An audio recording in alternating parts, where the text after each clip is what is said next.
Hello. Welcome, everyone. It is Sunday morning. It's afternoon, but for some of us who are up late and some of us who are up even later, it feels like it's very early in the morning. Except for, well, okay, yes, I know, Rachie. It's full on afternoon for you. You are fortunate. You are fortunate enough to. Evening. You are fortunate enough to have had all of your day behind you, and to wrap up with a fun time with fun folks. So we are, in case you couldn't tell by all this stuff, we are playing Teen Justice Academy, which is a Masks a New Generation powered by the Apocalypse TTRPG focused on teen drama and angst and relationships and people finding themselves and like being concerned about how they view themselves and how others view them and manipulating each other and solving crimes with superpowers. So yeah, that's fun. And we have an MIA. The original Zodi, our friend Paradigm, is MIA, but we will plug her in if and when she becomes available. Otherwise, we will push her off a tall building. Not really. But stranger things have happened. Hey, we should do that thing where we, like, in case this is someone's first time here, let people know, like, hey, who are you and where can people find you, and give us a little bit of a sense of who your character is and what's up with them. Let's go with SJ this time first. I'm SJ Sidekick. I'm SJ Sidekick everywhere. Twitter, Instagram, Twitch, all the things. I don't stream, but you can find me here a lot for Star Wars. Well, we just finished Star Wars, but Masks and then Avatar on Thursdays as far as active campaigns right now. My character is Impasse, who has the ability to mimic other people's superpowers, and she is the playbook, the protege, so she's basically a sidekick to someone named Impact, who she is desperate to prove herself to and gain their approval, and is trying to lead this superhero team that does not want to be led, so she is on the struggle bus a bit. Yes. And that would be Zodi, but she is a mom and has a life and important things to do, so she's probably taking care of that stuff right now as we speak, which I approve of because that's more important than this. Hey, Rachie. Hi, I'm Rachie H. I'm a performance person from the UK. You can find me here at twitch.tv/Rachie H, and all my socials are on there. You might see me dressed as Merida on Instagram if you look. And I play Resonance, aka Lala. And I have electric control and sonic control powers. And that's it, really. Like, I'm a childhood star of a TV show, and I love social media, or maybe I don't, but people have to think I do. And that's about it for me, really. And Misha. Hi, I'm Misha, Lesson 3. You can find me here on Twitch, though I don't really stream, or on Twitter at Misha Weha. That's Misha with a Weha at the end. I play Tilder, or Tilly, definitely spelled TLDR. It's very good. She is a robot, definitely a normal robot, not made with an alien-based AI program. Don't worry about that. It might be a secret. Who knows? She has superpower abilities of like solid light projection and general super durability and strength. And I guess just added in also as a robot, so has a lot of computing power, good hardware. Yeah. All right. Spectre or Tough. Hi, I'm 98 Tough Lover, Tough Lurfington, something along those lines. I'm a variety streamer on Twitch. I play lots of different games. Sometimes I also run Masks campaigns. We just wrapped up issue 2 yesterday on my channel, so that was a lot of fun. And over here, I get to play, and I play as Spectre, who is a scion or a kid of a villain. She is also, maybe probably also the kid of a hero, who may just happen to be Impact. And that's not causing any problems whatsoever. She's totally fine, doesn't even care, and yeah. She has super cool martial fighting skills and also regenerative abilities. So yeah, that's Spectre. Awesome. And I am Zero or Zero Daylight or Michael or DM or GM or Keeper, Master of Ceremonies, Narrator, Occasional Player. And you can find me at that on the Twitter. But more important, if you don't already, go ahead and click that subscribe button down here. It's free. And it looks nice. It's fun. It's good. And you can also go over to our YouTube channel, youtube.com/content, and subscribe to that, which is also free, and hit the little alert bell so you can see when new content is available, which is usually a couple times a week, about 24 hours after we stream live here. That includes all of the stuff that we stream on this channel, as well as our long-running D&D campaign, which is later today over at the Juices TV program and on the Licity channel. And you can also follow CPO's content on Twitter for what is mostly just like schedule updates and notifications when things are going live and when stuff's available on VOD. So you don't have to worry about a lot of like my perspective or anyone's like just jibber jabber. It's mostly just like functional business stuff for the channel. So that might even be better than following me. Cool. So we are in Halcyon City. We are dealing with a team of young superheroes who are no longer quite so fresh-faced and green, because you had a previous adventure where you foiled an alien invasion. But what's going on in this issue? Who would like to give us a little recap of what happened in the first chapter? Take it away, Zodi. Well, let's see here. My head's been full of a lot of other things, but I think we began hanging out the base, and we were definitely going to train together. And it ended up going a little weird overall. Everyone kept seeing things. I mean, Paradigm had been having weird dreams of a horrible apocalyptic future where she was somehow the group leader, leading all of us into destroying the town and civilians everywhere. But was it just a bad dream?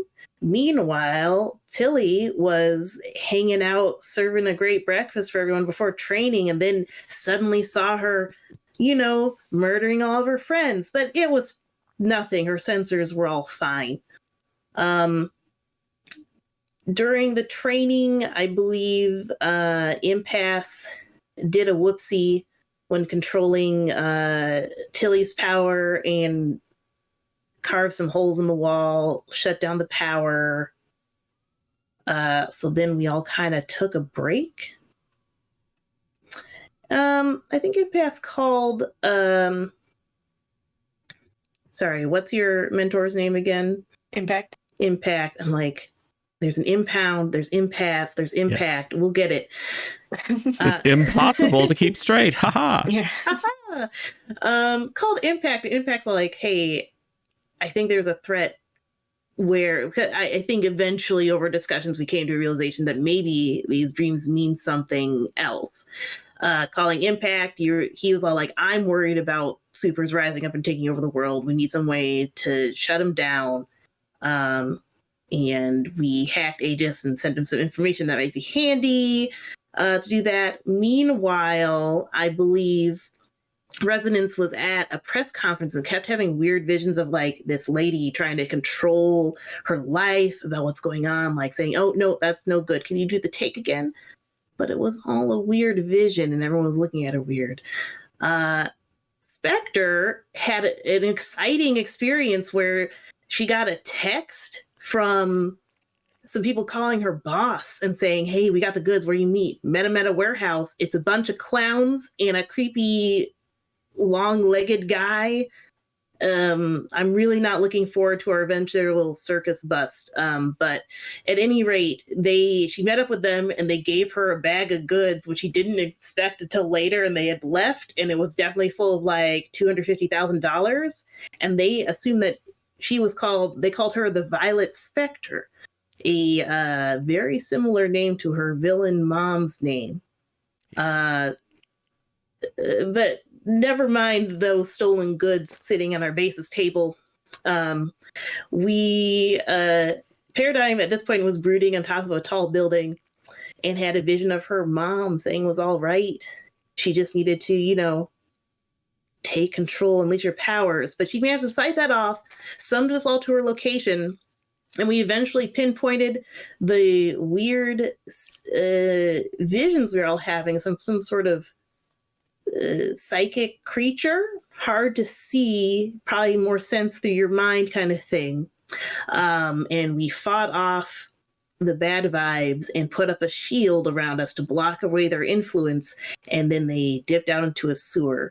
And we suspect that this creature is affecting everyone in the town, filling them with perhaps their worst fears. I don't know if we actually know the worst fears part, but I think meta-wise, that's kind of what's going on here. Yep. No, I think it's given that Resonance is experiencing being treated like a product, like a puppet, and receiving notes, like in the middle of a genuine conversation, being transported to like a TV set and being given notes as if it's reality TV. Given that Tilda is experiencing visions of being a murder bot, which is, potentially related to the alien origins, given that Spectre is having experiences that conflate her with her mother, Violet Scepter, and becoming her mother is a significant fear. And Impasse hasn't directly had any visions or anything like that. But the entire episode was the team running in multiple different directions and not paying attention and having a lot of strife and conflict, and having the communication with Impact saying, you need to get them together, you need to be the leader, and then immediately everything goes haywire and chaos. So whether through subtle experiences or very dramatic visions, although they don't feel like visions, they feel like things that are actually happening, everyone has had to confront something bad. And I think Paradigm's perspective is that, she's once again in the heart of some sort of apocalypse and has lost the trust of her friends because she tried to Vulcan mind meld Spectre in a moment of maybe panic, which caused some chaos. So the things that people want, the safety, the normality, has been challenged and replaced by some unpleasant realities or potential realities or something. But yes, at the end of the episode, you knew that you were dealing with some sort of powerful and subtle foe. But through the combined work of a number of you, you had not only been able to identify it, that it is an actual thing, but also Tilly was able to configure your hard light projection abilities to create a shield, basically, that blocked whatever psionic frequency this thing was using to feed off of your negative emotions. So we pick back up with you in the middle of a busy street in downtown Halcyon City with this semi-opaque hard light shell around you, just catching your breath after being assaulted by this creature.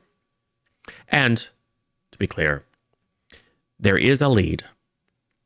I think the only thing that you know for sure is that a similar kind of little purple tendril connecting people's minds to something else was present when the clowns and the contortionist and the bearded lady seemed to think that Spectre was Violet Spectre, a supervillain. So the fact that there's a circus and that those people are being influenced is about the only lead that you have beyond potentially being able to set up some sort of interference field at the impound to make sure that at least there you can't be attacked or you can't have your perceptions altered. So what do? You're starting to draw a little bit of a crowd. Yeah, we need to get back to the base, regroup, maybe figure out if we can get some sort of larger defense or more permanent defense that isn't taxing Tilly constantly. And I need to update impact. Yes. Yeah. Okay. Let's go. Cool. All right. Should I shut down the shield? Can you maintain it? Yeah. Yes. Then no. Okay. We'll just walk carefully. Okay. Are you able to maintain it in a Suber? That would be hilarious. Yes. I mean, I'm trying to think. I mean, you could set it up like a big hamster wheel. Oh yeah. We just reconfigure it like that. Oh, and then I can just put another, like a pinball machine. We'll just gather in this, and then I'll just do another hard light, and we'll just boop, and it'll send us right to the base. I don't know why not. I can only imagine someone isn't like athletic enough and just is rolling around in the. Yes. Candidate's paradigm. Yeah. No video yet. Yep. So everyone else is kind of using either their impossible fighting skills and superhuman agility, or sonic control or whatever, and to make sure that they don't get.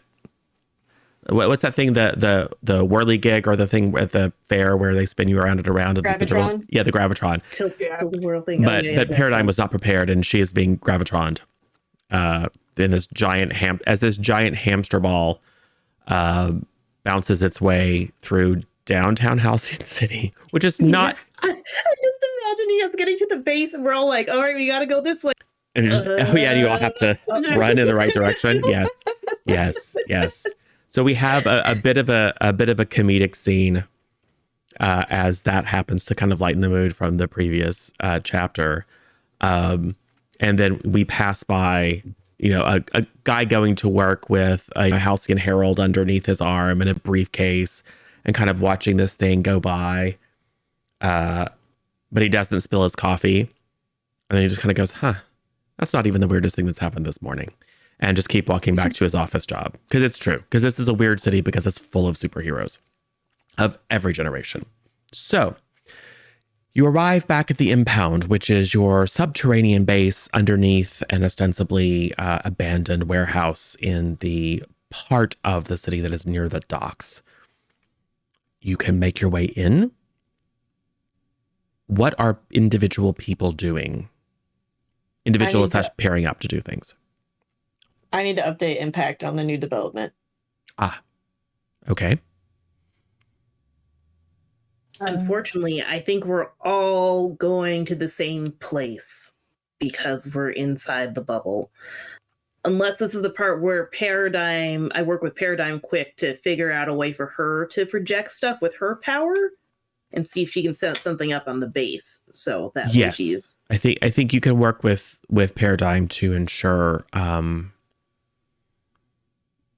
Well, I think we'll make it a roll. Okay.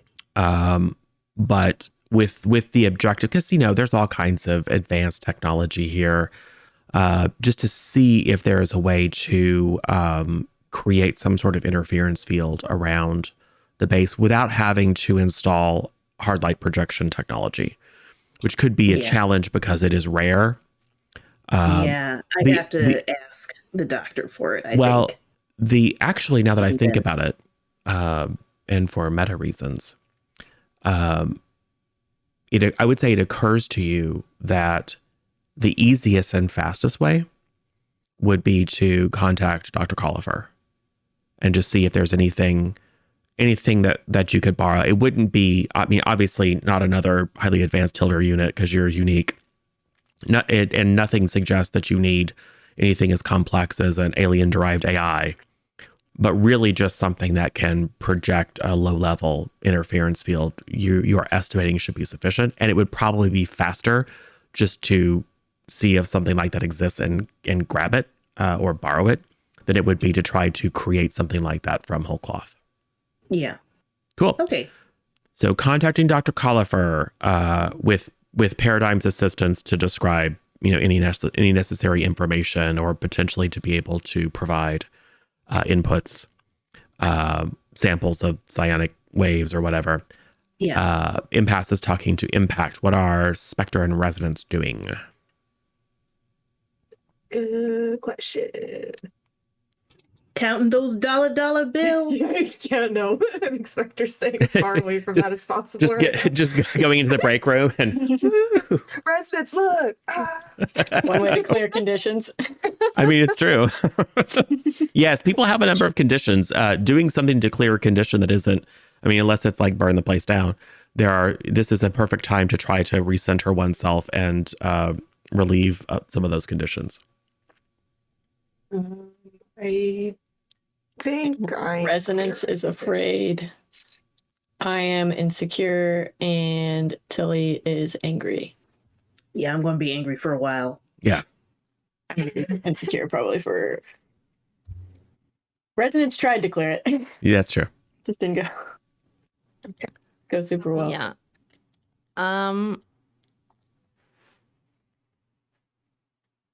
Well, I was thinking I might go to our school and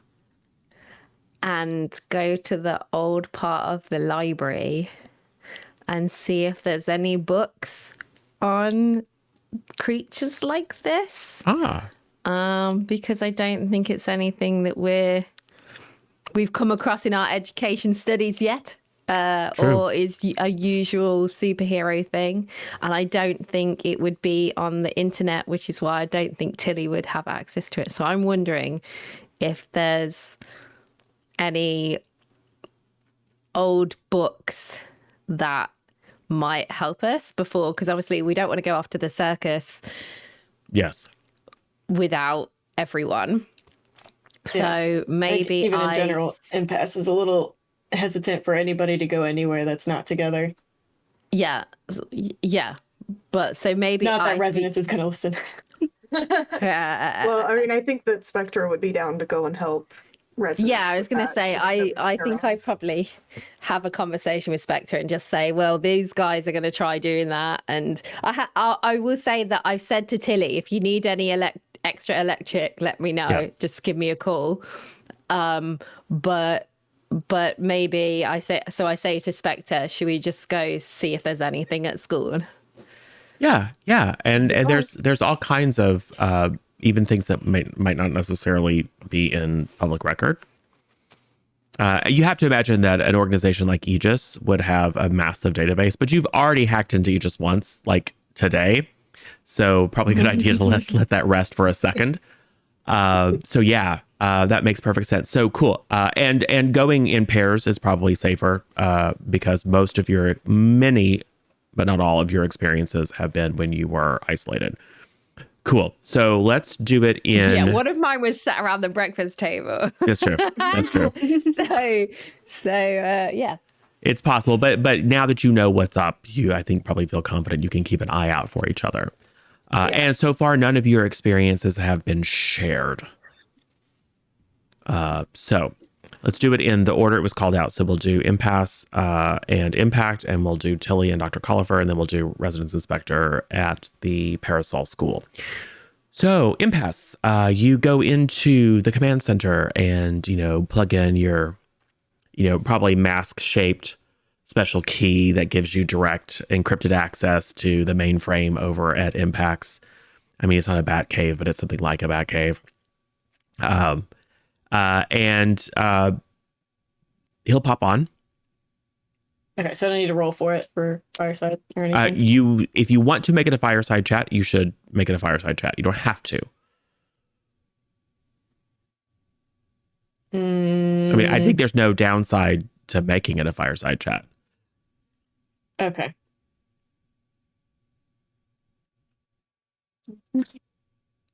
Oh, 10. Perfect. Yes. So on that one, 10 plus is a full success, which means he tells you what to do and something else, or is it just like he tells you what to do? It's on a hit. They tell you what to do. On a 10 plus, mark potential if you follow their advice, and take +1 ongoing if to follow through. Beautiful. Beautiful. He'll just say, impasse. Report. We've had some further developments on the situation and a better idea of what the threat is. So it turns out our team's been What threat? the threat of Paradigm's visions of the superhero uprising. Paradigm's having visions of a superhero uprising? Yes, I've already reported on this to you earlier this morning. He'll pull up communication logs and then flash them up on the screen. You haven't called him. Okay, well, this is part of the threat. So our team's been under a psychic attack from this creature. Originally, it was giving Paradigm visions of a superhero uprising where the supers had decided, they're the survival of the fittest and were killing innocent civilians. Everybody on the team was getting strange visions, except for I believed myself to be immune to that. Clearly, that's not the case. And eventually, it got to the point where Paradigm was on her own, realized she was actually being attacked psychically, called out an SOS to us, and we were able to identify this creature who was giving us these strange villains, and it seemed like he was feeding off of our strife and creating these situations where we were splitting up, we were not happy, and it was causing all this conflict. And once we had Tilder create this sort of solid light projection shield around us, we were able to think more clearly and disconnect from the monster. Paradigm reached out to the apocalyptic future again to see exactly what it was more clearly without this creature's influence. And it turns out it's basically causing visions worldwide where everybody is seeing each other as a threat and fighting. And obviously, the supers are the biggest threat because certain supers can level entire cities. Just a question. So you didn't get that file from Tilder earlier this morning? Let me check. Oh, yeah. So originally, in my communication with you this morning, I was acting under what I believed to be your guidance to find a way to neutralize superpowers in case of this superhero uprising. So I worked with Tilder to get this information. That makes sense. I just assumed that it was something that you would come across in your investigations or adventures and decided to share it because it could be very useful, especially if we run across a supervillain again. Agreed. So I thought it was a good job sharing the info. I mean, maybe don't hack Aegis all the time because that could be risky. But I mean, if you come across information like that you think would be tactically advantageous, then please do continue to share with me. What was the nature of your conversation with me that didn't happen? So essentially, I brought up what I believed to be the threat at the time. I was asking you for advice on how to move forward of Paradigm's vision of this apocalyptic future. And you told me to get the team under control and try to find a way to suppress the super's powers. So that was clearly bad advice. Bad advice? Yeah. I mean, consider the source. And how did things go when you followed that advice? Well, the team immediately fractured and all went to their different directions. You know, I'm very set in my ways. I think I'm right a lot, and I am right a lot. But I've worked alone most of my life, partly because of the choices I make. I don't have a team. Right? And I'm here to guide you and support you. But unless you want to be a lone wolf, there are certain parts of my experience that you shouldn't emulate. So taking control, imposing yourself my way or the highway, not to say that that's the way you would handle these things, but thinking that's the way you be a leader is probably a step backward. Try being a team. Try helping each other out. Try the stuff that you know I have a really hard time with. Like listening and changing your opinion on the basis of what someone else thinks. And offering people options instead of instructions. Because my path is not your path. And you don't have to know what your path is. You can find it in stages. And it's okay if you don't wind up as a mini-me. So that was good advice. You can ignore the other stuff.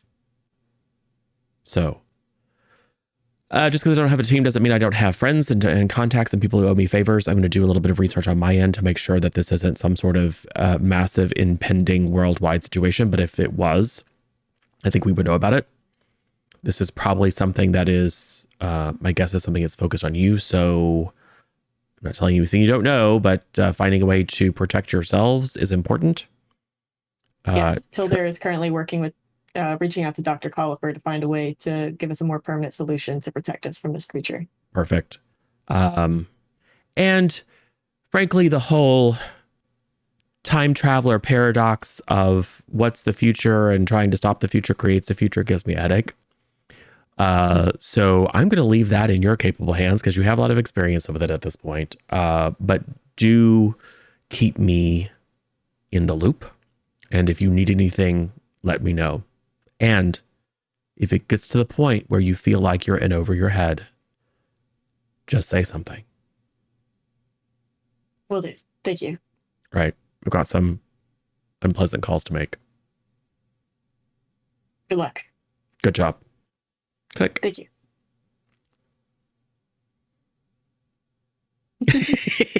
That's exactly what Impasse does in character.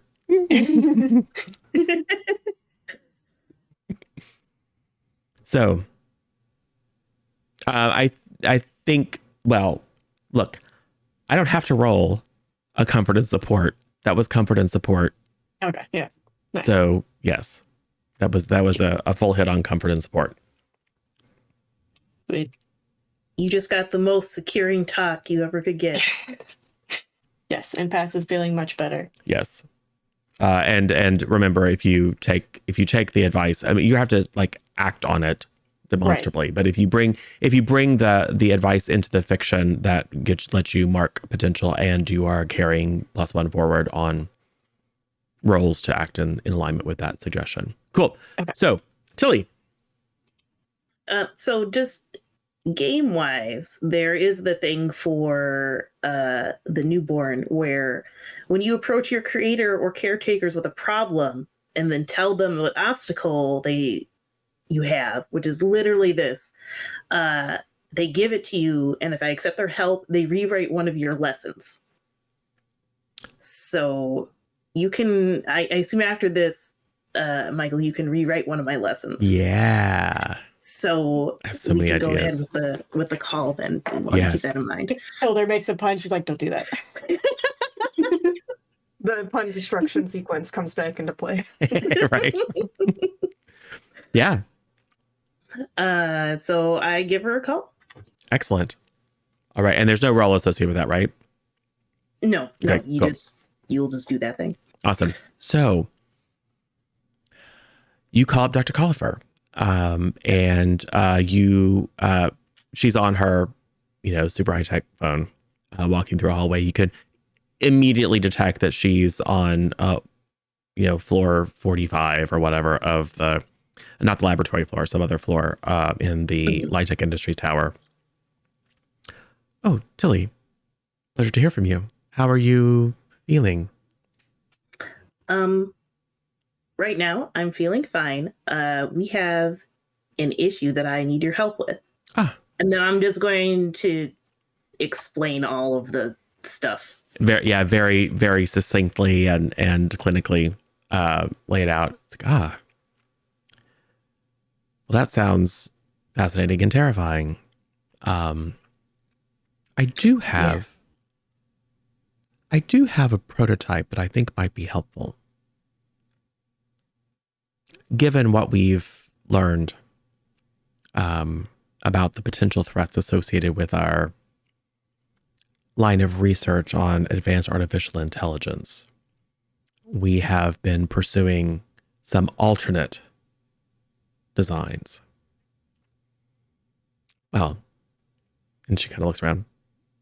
Alien technology that crashed to Earth, connected to the Steel Swarm, is in short supply.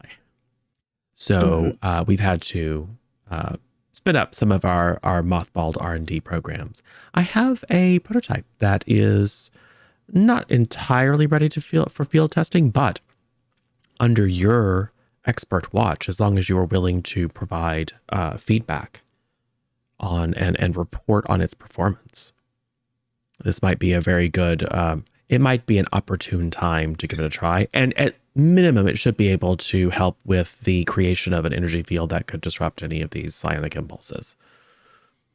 Yes, that sounds good. I will have, I assume that you're intending to, I will have someone create over a drone. Okay. Excellent. Is there anything else I can do for you? Would you like to come for dinner sometime this week? Yes, that would be lovely. Probably not within the next couple of days. Of course. Until we figure out what that thing was. But it should be fine otherwise. I've heard of this recipe that I'd like to try making. It is called a turducken. You put the bird inside of the other bird. And I thought that would be very interesting because it seems very wasteful. Yes, it's recursive. Yes, yeah.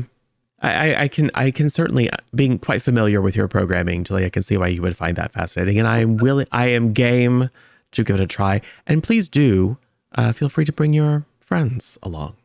It's always a pleasure to see you surrounded by those that you've connected with. Yes, I can invite them. I'm sure they'd love to come along. Yes, excellent. Well, just let me know. All right, I'm going to go see to the delivery. All right, thank you. Cool. So, Spectrum residents. School is, I think we determined school is on break. You probably don't, the Parasol School probably doesn't follow the typical American, big break in the summer, little break in the winter, kind of 2 semester. It's probably more European. In that it's, a few months on and then a longish break and then a few months on. So kind of year-round school, but with some good healthy breaks. So, however, some of the facilities are certainly open, and there are members of faculty and students who live on campus, particularly those that are in the special classes because their powers are such that mingling with common humanity can be very problematic. So whether they be transformed or alien in nature and likely to cause a ruckus, or their powers are, kind of extreme and threatening, and they aren't quite at the place where they have the ability to control them in a kind of chaotic environment. So what I'm trying to say is it doesn't shut down, but it is a little bit unusual for students who are in the regular classes to just voluntarily show up on campus. But you do. And security guards, you've got your badges, so you're able to badge in. And the librarian is in residence. She is there. What is her name, and is she a super? And if so, what are her powers? I think she's not super. Okay. I think she's just she reminds me of, and Tuff, you can tell me what you like, if you like it or not. You know, is it Janet or Janice from the original Ghostbusters movie? You know, Yes. Yes, I know who you're talking about. you know, she had the green glasses and Yep. like, yeah. Janine? Janine, yes. Janine, that's it. Yeah. Yes. Yeah. Yeah. I think she's like that. Like she's kind of a little bit quirky, a little bit cool. Yeah. And maybe she's just like been around supers her whole life, but she wasn't a super herself, so it just felt like natural to. Yeah. Maybe she's just someone who was obsessed with that kind of thing, so studied it, and then this job came up and was like, yeah, cool. Yep. So in this multiversal Earth, instead of Janine becoming roped into and fascinated with the supernatural and ghost, she got roped into working with superheroes and became fascinated with superhero business. Yes. Love it. All right, cool. Across the IPs, love it. Yeah, and so she'll I'm not doing the accent. Ladies, it's unusual to see you here. Well, it's unusual to see some of you in the library at all. What can I help you with? We're looking for some like books on, I don't know, like mind control creatures. I don't know, specters. Well, Spectre, you're Spectre. Huh? What would you say? I mean, But it's not like a ghost, is it? well, not She's really. ghosts. When I was a kid, I was really fascinated by ghosts, but this whole superhero gig came along. Me too. But I actually have a section on like supernatural stuff. I mean, Oh man, maybe I'm gonna start coming to the library. I mean, let's face it, most of the threats that you guys deal with are like alien or transdimensional or other superpowered people or, you know, robot armies or whatever. But there have been a few documented cases of what we would call the magical or supernatural happening. Remember the unicorn stampede? Oh yeah. Killed Yeah, so that was many cool. people. Yeah, it was tragic in the aftermath, but cool when it was happening. Yeah. Yes. Every so much of folklore had to be rewritten. Unicorns are dicks. Yeah. Yeah. Sad. Anyway. So this thing that we're trying to figure out what it is.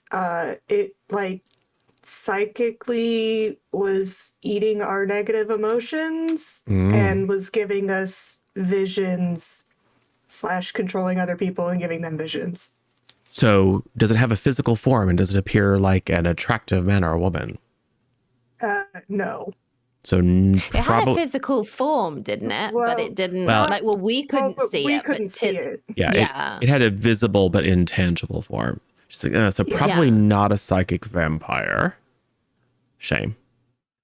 And you describe it as like so clearly some sort of ghostly phantom-like. I mean, I think I can direct you to the right area. I mean, nothing springs to mind immediately. Cool. But yeah, go ahead and have a look. Even if we could just find some books that kind of led us in the right direction so that when we maybe come across things, we might know what we're looking for a little bit. That might help. Yeah, I mean, certainly, I mean, it could be like a demon or something. I mean, those are apparently real. We've had that kind of incursion in the past. But then again, it's kind of hard to tell with like a multiverse. Like, is it coming from another plane or another version of the universe? It gets real complicated. Yeah. Already got to deal with the future stuff and then all the I know, right? Yeah. But yeah, if you could tell us where that is so we can go check it out, that'd be great. Yeah, Thank she you. will lead you down a short series of steps into an older version, because Parasol School has been around since I think the mid 19th century, and probably was around even before then, and has a kind of mysterious and much storied past. There's a lot of rumors and conspiracy theories that it's actually the Illuminati or whatever. Who knows? But there is it's a very modern, glass and clean surfaces and, a lot kind of high tech library. And then she kind of opens up a cage door and leads you down what suddenly become flagstone steps. Very heavy, kind of cold, cut stone archway, big heavy wooden door, big wrought iron accoutrement on it. Pulls out a very big iron key, clink, opens it up, and then opens out into, a spooky vaulted ceiling. This is where we keep the old reference books. Most of the stuff hasn't been digitized. Have fun. Cool. There's all kinds of spooky stuff down here. I love it. So, I'd say like we just start getting out books and start looking at them, like different books. yes. What do you say? Yeah. So Can I say while we start looking at books and while we're reading through books, I'm going to have a random conversation with Spectre, like Yes. off topic. Is that yes. okay? Do it. Yes. Cool. Okay. So Spectre, I'm kind of curious, like, what's the group's obsession with like trying to have a leader? I mean, Like, because here's the thing that I don't get, right? Well, there's a couple of things that I don't get. One is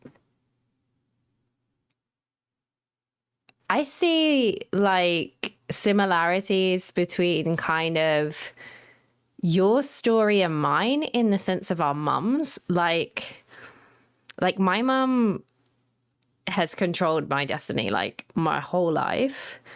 Like she was the one who decided I was going to go into, the shows and all that kind of thing, trained me, put me on all those classes, all this, like made all the decisions my whole life. And like, I'm just coming like adult now.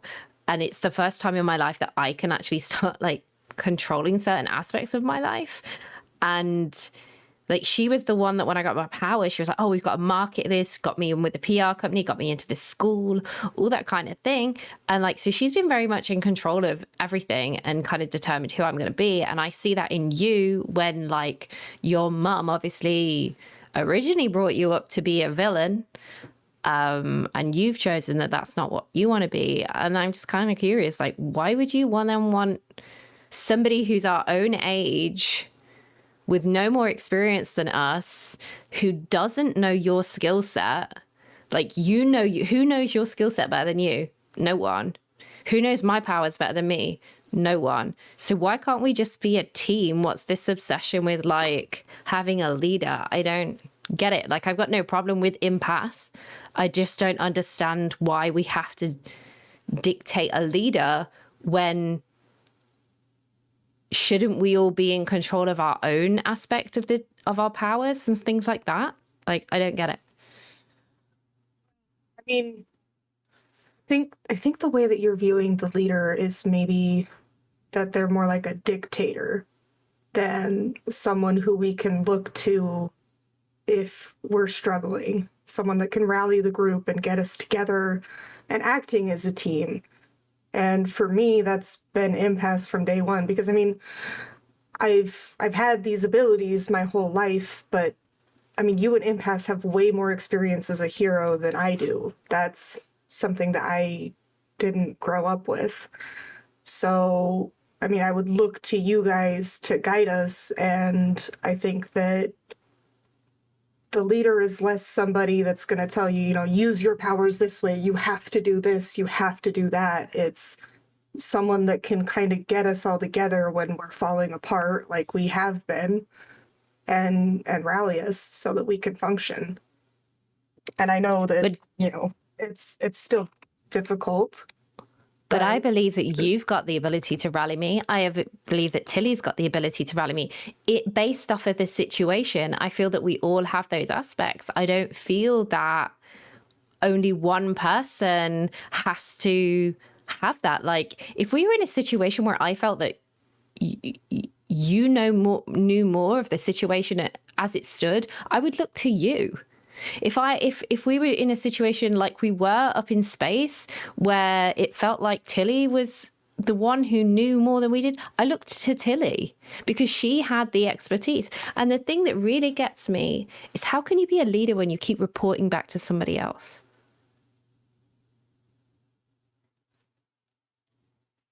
Like, how can you do that? Like, who's our leader then? Is it Impact? Because that's what it feels like sometimes. Because whatever happens, it gets reported back. And why? Like, it's a difference between asking for advice, but to report, the wording of report back, that's like, what? Who are we report? Impact is not anything to do with us. So why do we report to him? I just, like, everyone seems to think I have a problem with impasse and that I don't like them as a leader, and it's got nothing to, and that's not, but nobody ever asks me what my opinion on leadership is, or what, you know, what's going on. And I don't get it. Like, I don't want to be the leader. I don't assert myself in a situation. And the thing is, you're saying like, okay, it's someone to look to. It's not someone who gives us things, but she has given us instructions, and she's been disappointed with us and mad at us when we've gone off and done our own thing. I mean, that did kind of lead to Paradigm falling off a building and getting attacked by a psychic monster, so I'm not really... She jumped off a building, and she went off by herself. I had a photo shoot. I don't want you to think that I'm completely disagreeing with you, because I see where you're coming from, and I'm just saying, like, it seems weird as someone who's, like, had someone try and control and dictate who they are. But also, you don't want to be the leader, right? You don't want the responsibility. I just think we need each other. And I know that sounds corny and hashtag it. No, I'm not saying that. I'm not, like, there's no cameras on me. I'm not saying this for, like, you know, the thing. I'm saying we need each other, and we need to trust in each other's expertise when each other's expertise is the right thing at that right time. And I think we all have something to bring to the table, and that's what is the beauty of being a team and not being, you know, a pop star and their backing singers. Do you know what I mean? Like, I'm just trying to say, like, we can all be leaders when the time is right for us, for that person to lead, rather than having this tunnel vision of this person is the leader. And I don't know, maybe it's because you come from the villainous background. Maybe you don't believe in yourself as a hero. Maybe you don't believe in yourself as someone who can lead other heroes, but I do.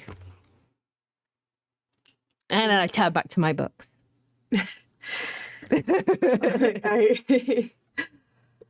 I mean, I don't believe that I'm at that point yet.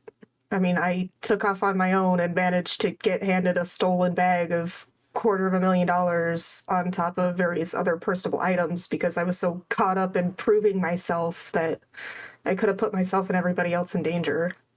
And I mean, I get where you're coming from, but I also think that out of all of us, Impasse is the one that is willing to step up at the moment to make these decisions. And I agree, we all have the potential, whether we're there yet or not, maybe a little bit debatable, but if in the future it's somebody else's turn to lead, it's somebody else's turn to lead. Right now, I just think that everybody is looking to Impasse because Impasse has stepped up.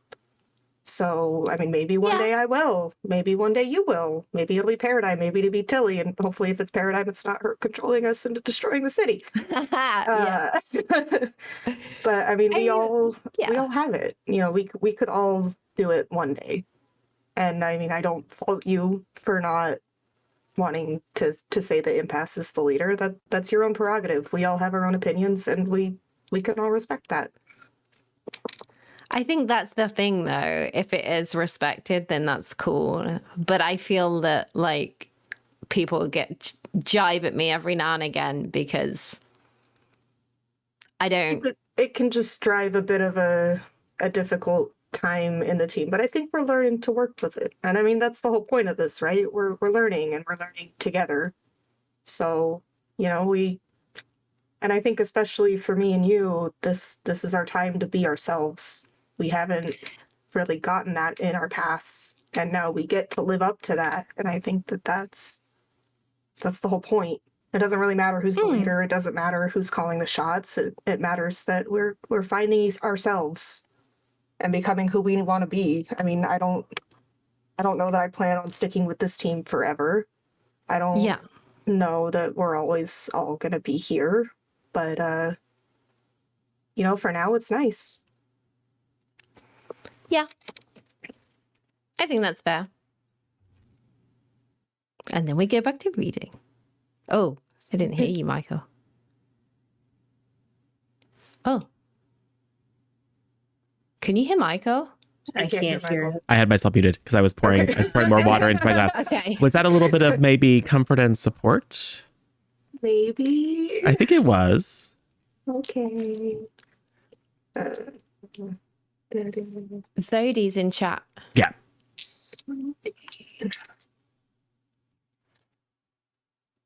That is a 9. Yes. So it's a hit. Do you have any conditions, Resonance? Yeah, I'm afraid you can't. I can't. I have to run away to get rid of that. Well, except that this is a comfort and support. So which would potentially give you the opportunity to, and I think you heard it because you engaged in the didn't want to stop the conversation and say, oh, this sounds like a roll. It sounded to me like Spectre, like you raised something that you were uncomfortable with, and Spectre tried to help kind of like, you know, not disagree or agree, but like kind of help to provide perspective and maybe make you feel better. So on a hit, and you hear them, you can mark potential clear a condition or shift labels. It's probably best for me to just clear a condition. Yeah, I think so.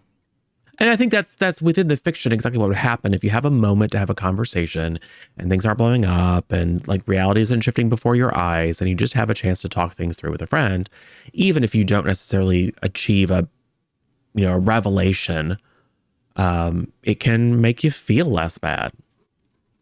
So I think that was a successful comfort and support. So as to what you find, there are numerous references in folklore to demons and spirits and things that feed on negative emotions. There's some Greek versions, there's some Buddhist versions, etc. And it all seems like thematic, but it doesn't really jibe. However, when you get into the kind of slightly more modern, like during the spiritualism craze of the late 19th and early 20th century, and some of this kind of scientific theosophical, like somewhere between early scientific experimentation and philosophy and just outright, hucksterism and frauds, there seems to be a few theories that it is possible for a massive amount of emotion. So like a hugely tragic event, or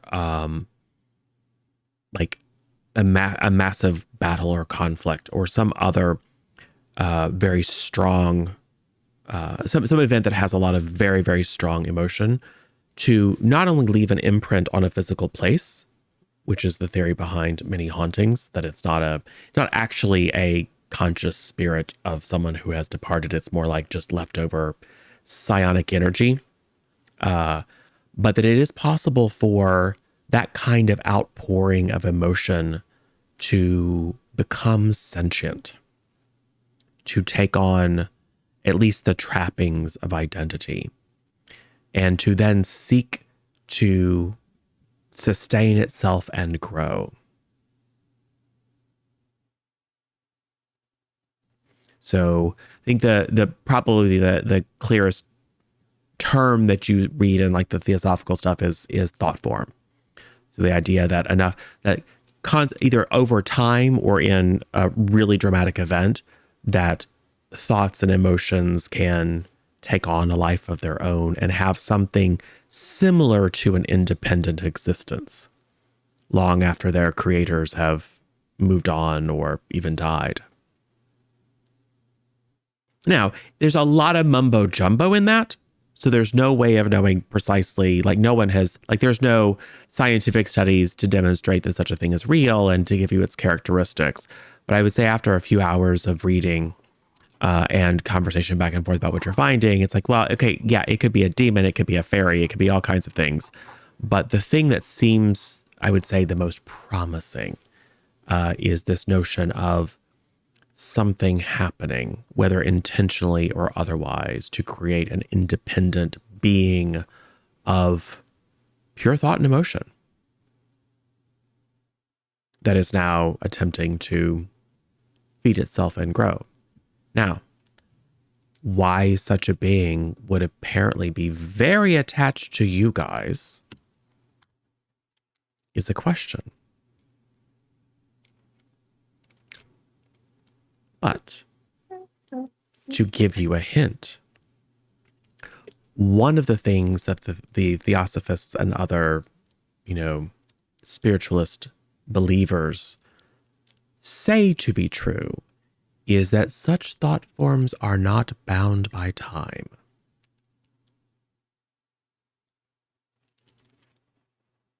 Oh.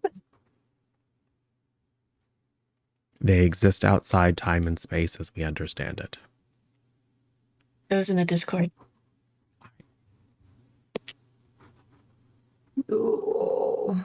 So maybe Paradigm had a little parasite on her way back.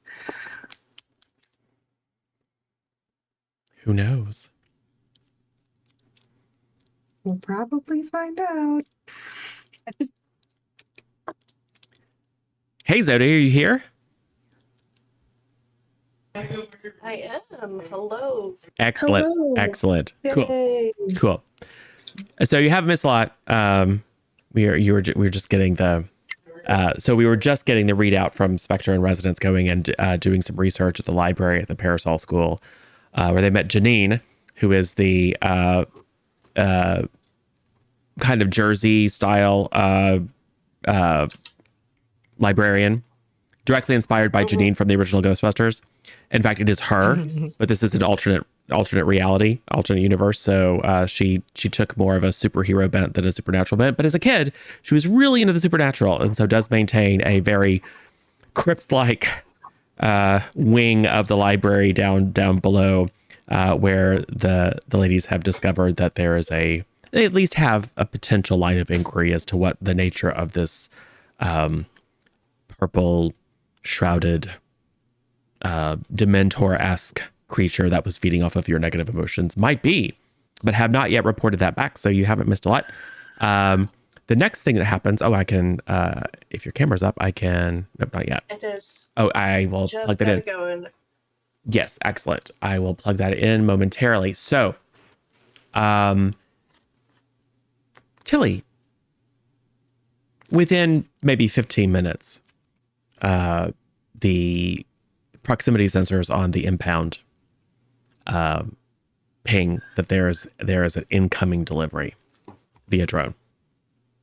Ooh, exciting. So I assume you go out to Yeah. collect it. It is another Tilder unit. This is a Tilder M for mini. So it's like a little childlike version of you. Oh, So it's got a little bit of neoteny, so it's like the eyes are bigger and it's a little bit kind of pudgy looking. It is designed specifically for environments where like they really want people to not view them as threatening at all. And you know that they don't have any kind of advanced tactical capabilities or whatever, and they're not very smart. But they are shockingly strong.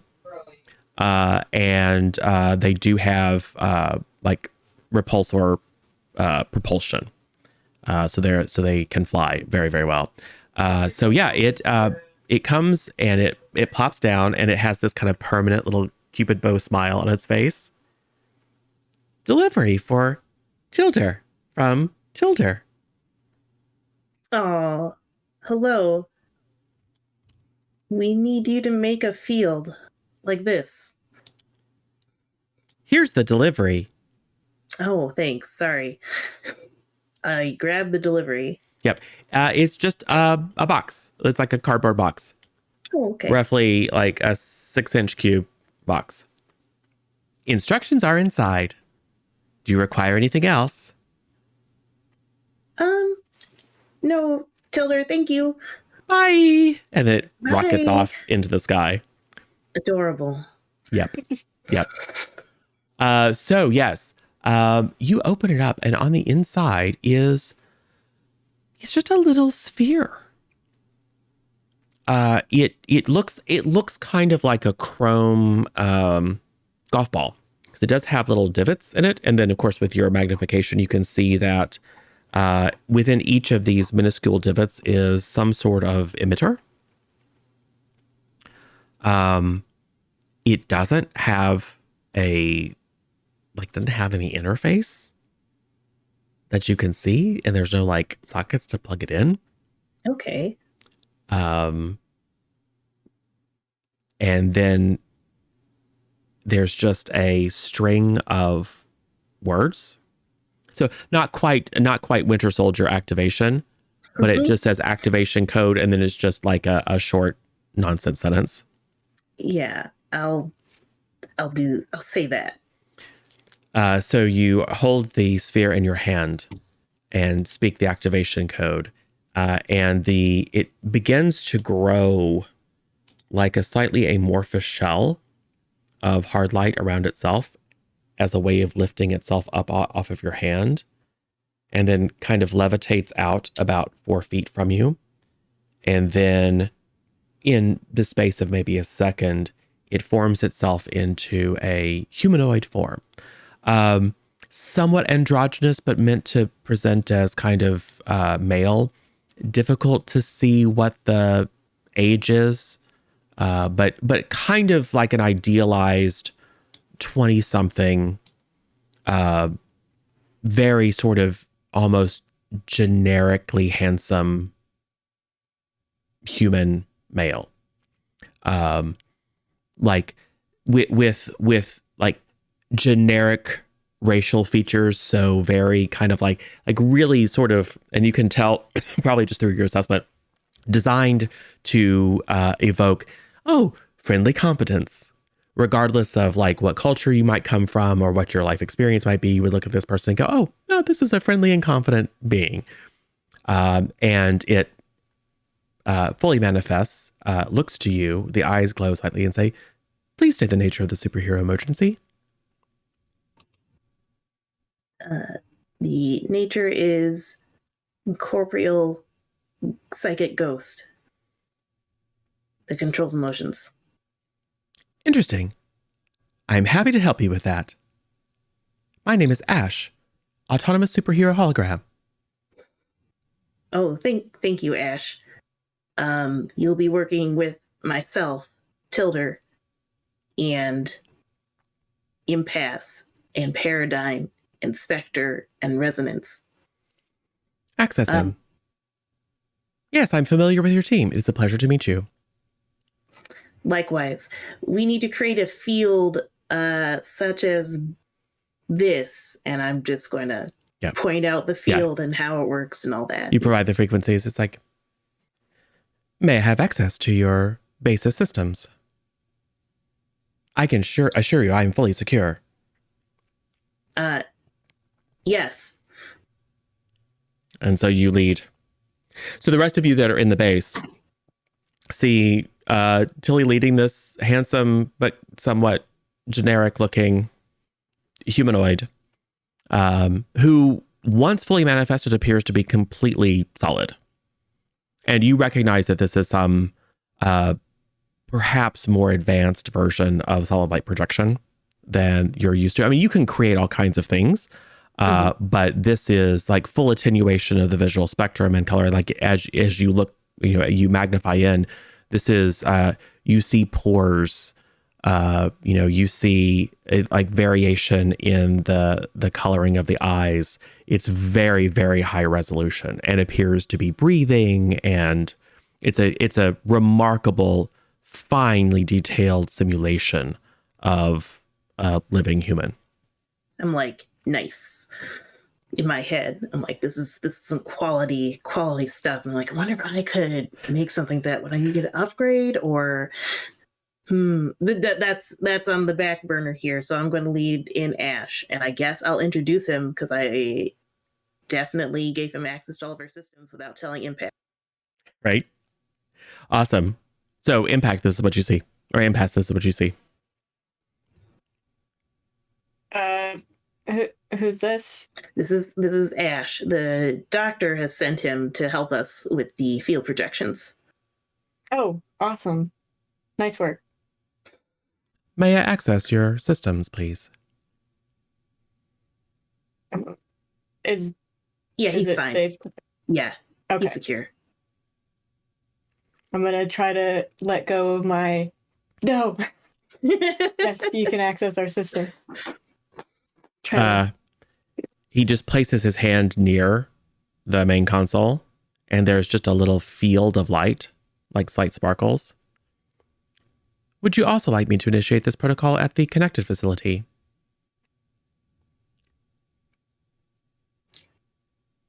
Hold off on that.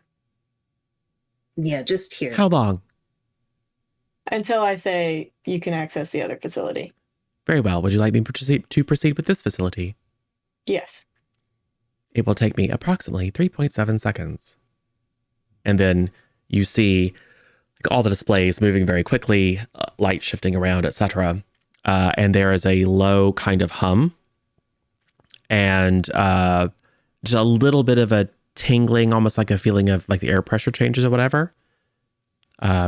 Interference field established. Thank you, Ash. Might send like a very discreet note to Impact, like, hey, we have this system up. They offered to also do your connected system if you want it, but I said no until you say otherwise, because I'm not going to just make that decision for him. He'll text back and say, maybe. But how about not yet? Yeah. Letting some sort of weird, so they have holograms now. That's good to know. Oh yes, he's a prototype. So if we would like to record any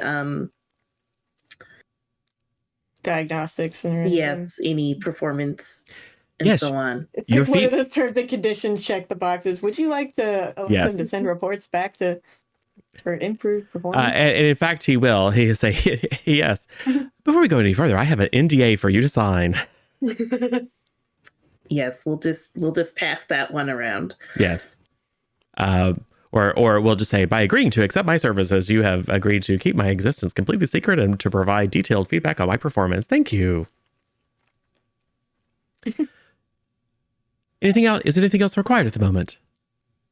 Are you able to make a mobile version of this field that wouldn't interfere with movement too much?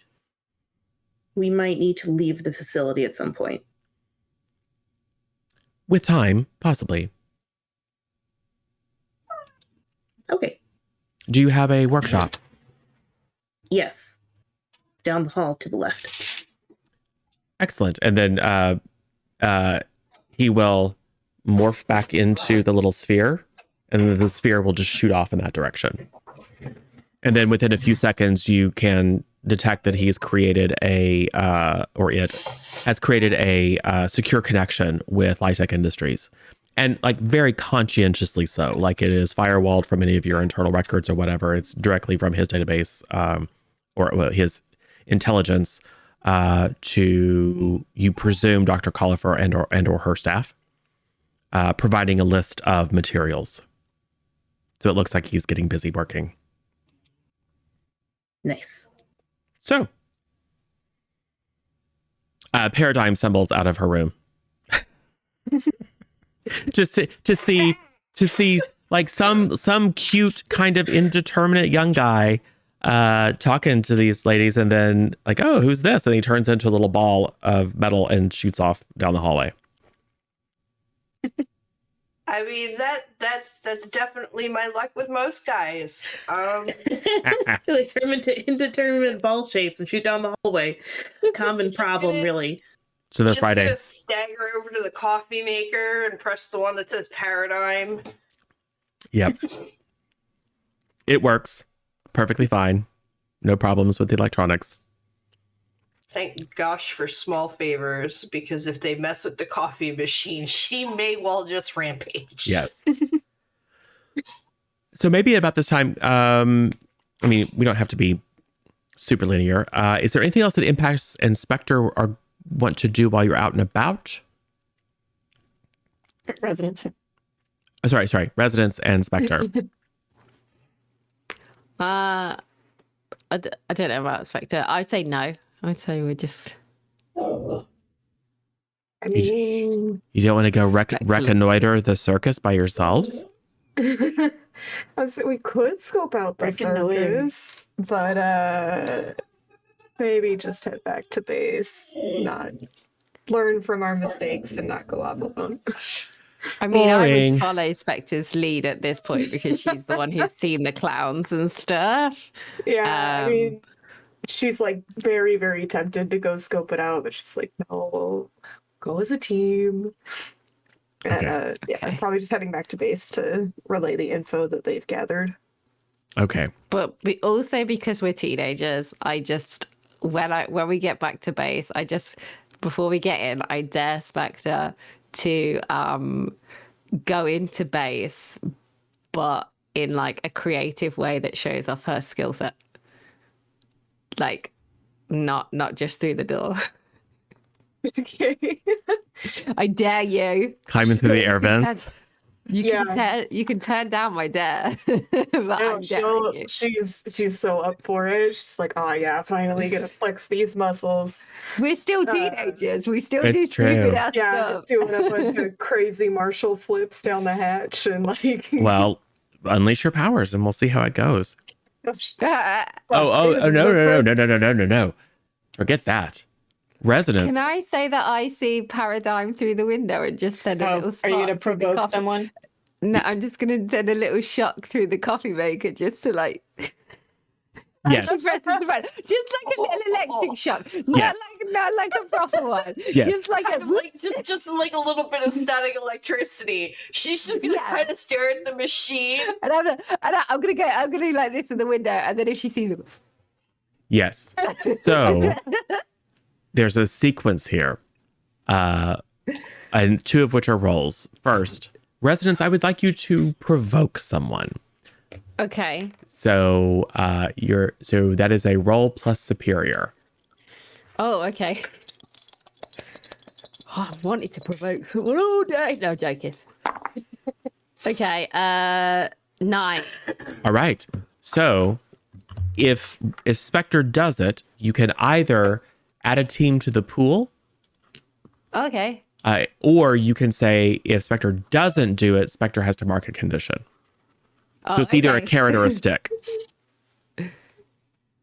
So which one are you going to do? Spectre's doing it. Yeah. Well, yeah, Okay, but so she's done. but mechanically, she's going to do it. So do you want to? I think at that point you probably would want to add team to the pool because that's the okay. Team. Yeah. Team. And this is a team kind of thing, and you were talking about leadership and teamwork, etc. So yes. So as long as you do it, or at least attempt it, you will be able to add team to the pool. So I would like you then to unleash your powers, because you're trying to do it. You're not trying to just like sneak in. You're trying to do something like super dramatic. So go ahead and unleash those powers there, Spectre. This is the first time Spectre's unleashed her powers. Let's go. And passive ones, they're all from the vent. Like what? Splat. I hope not. What'd you get there, Oh buddy? shit. She got a 6. We do have. You could use that team. Just kidding. It's true. We have 2 team. We also have a major boon from Sin, Oh, so you can re-roll. if you would like. And you can reroll up to both of your dice. So like if you got like if that 6 was Oh, like it's like one's a high like one. a 6 and a 1, you could reroll the 1. Look, Megan's just giving you a major boon too. All right. So now you have a spare All right. major boon. Cool. I'm gonna re-roll this too. Just in case, Megan. Yeah. Hey, that turned it into an 8. Yeah. Beautiful. Beautiful. So it is going to be unstable or temporary.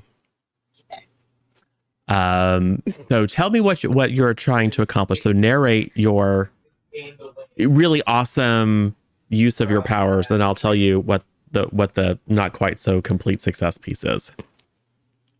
So I think she goes opens the hatch, goes in head first, lands on her hands, and then springs flipping over and over and over until she's in the living room, and then we'll do a final flip and just kind of try to land in a pose. Be like, yeah. And you do. It's super dramatic. But then you're trying to land in a really specific, very difficult to hold balance point. And you do for half a second. And then at the end, you just kind of do a little bit of a stumble. And then, stand back up. So it's the equivalent of the slightly embarrassing hop at the end of a gymnastics routine. Yeah. Where you stick the landing, but then oops, then you have to do a little hop to catch yourself. So it was cool, but it was also maybe you got a little bit too excited on the way. So I'm a little bit rusty with yeah. with this, maybe. Meanwhile, Empath is like, oh, you being chased?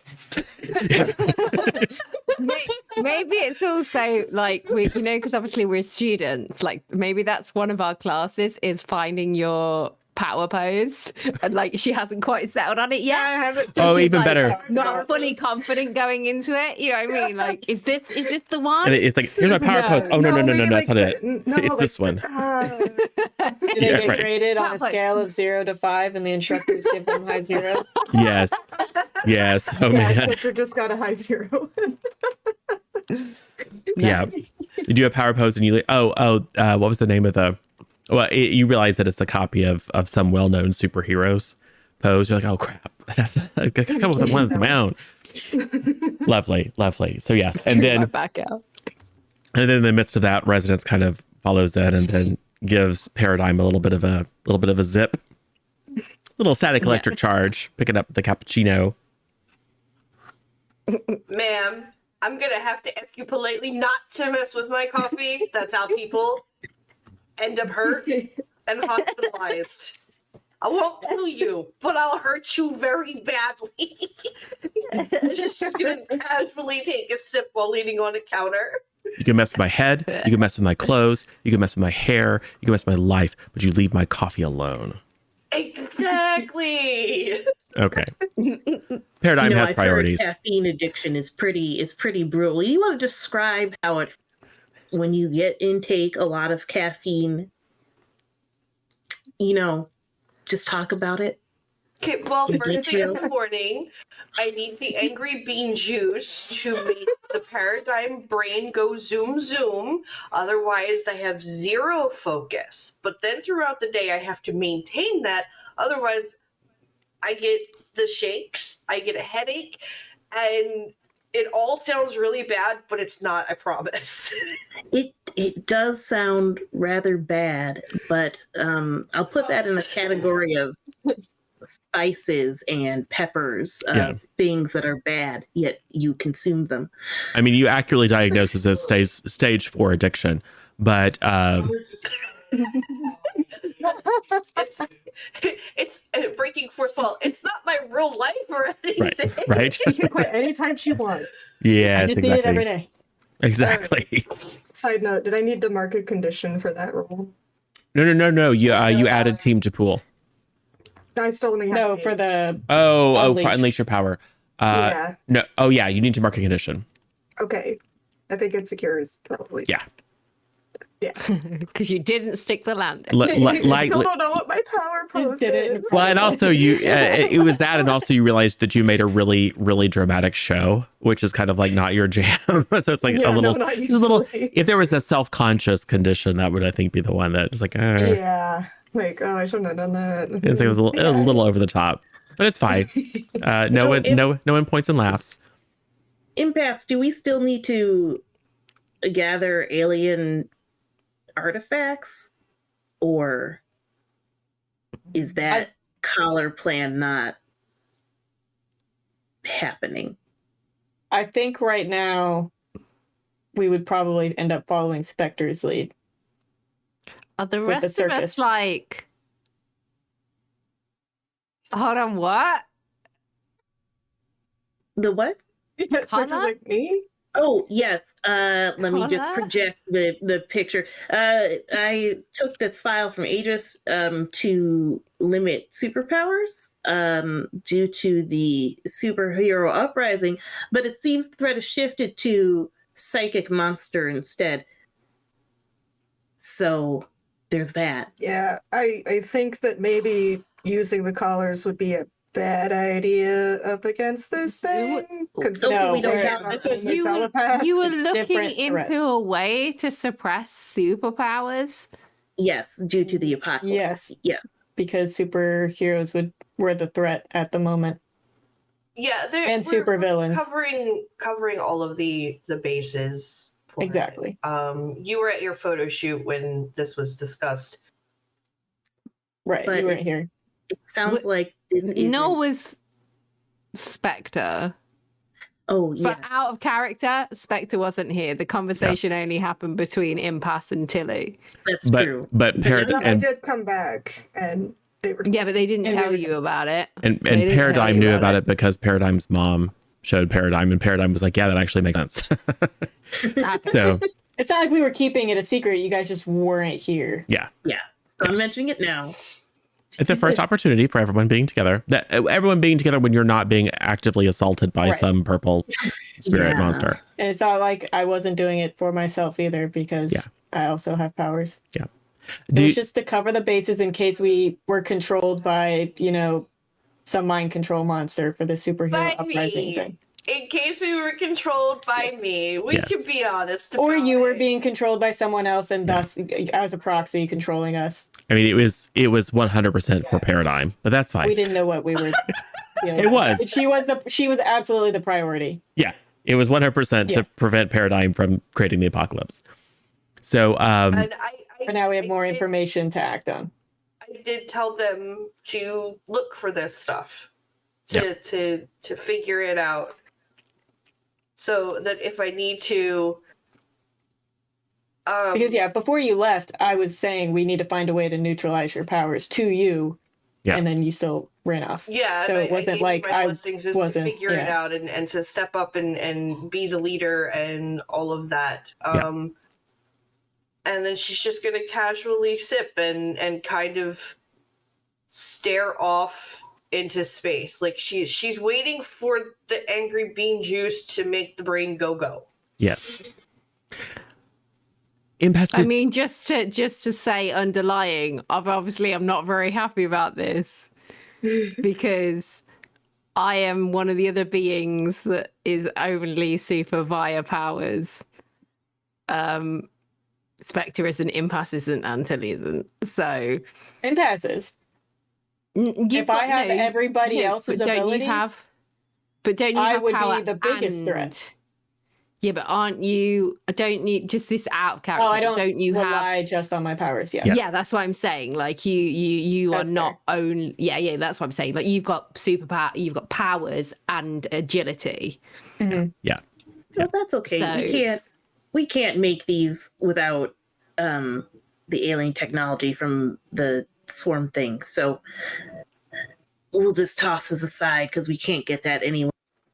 I mean, you can. Black market We locations. could, Well, but that's not the. We have more could. information on the threat, and we will be acting in Oh accordance. yeah, no. Resonance hasn't said anything. I'm just letting you know as a There's a little bit of a yeah. there's a little As bit a of a thing. look.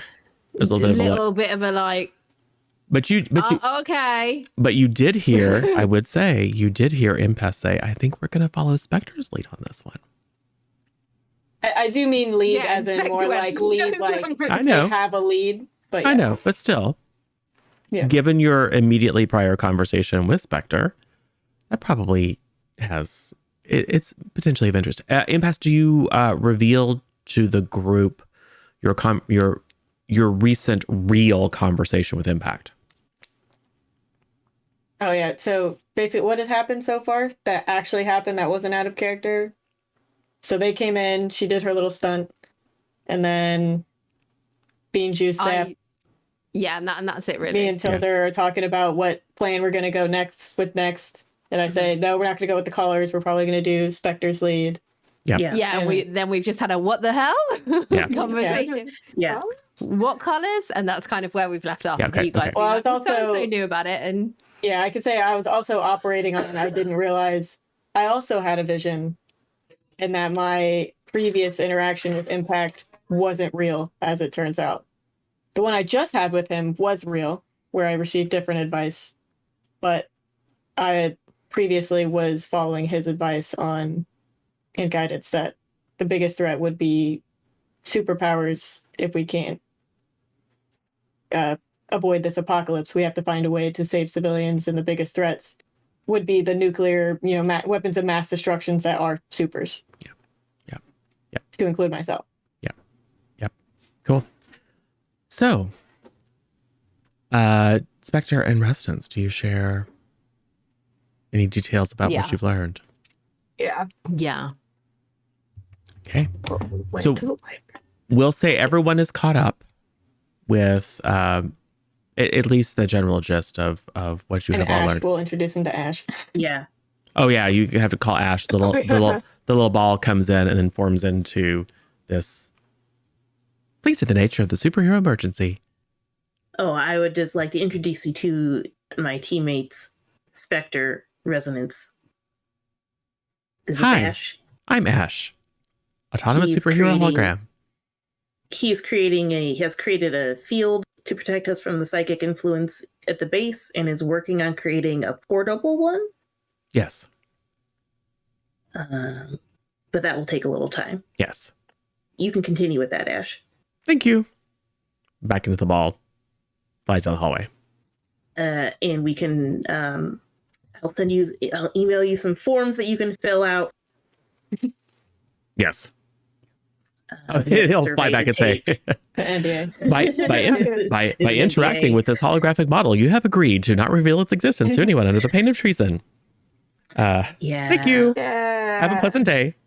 For now, while we're waiting for that, I think as a team we should figure out what our next step is going to be. And my suggestion would be checking out that circus lead. Yeah. With Ash coming in again and that NDA, I want to go ahead and I want to roll for the future. see how this thing could be beneficial or how it's going to take us over. Sure. Yeah. You want to assess the situation with the goal of, Yep. of asking, what does the future know about this? Cool. Yep. 4, 5. So Future doesn't know much. a total of 5. Yeah. Yeah. So read the language of that move. Is it on a hit you may always ask, or is it you may ask this question regardless? 'Cause some of them are.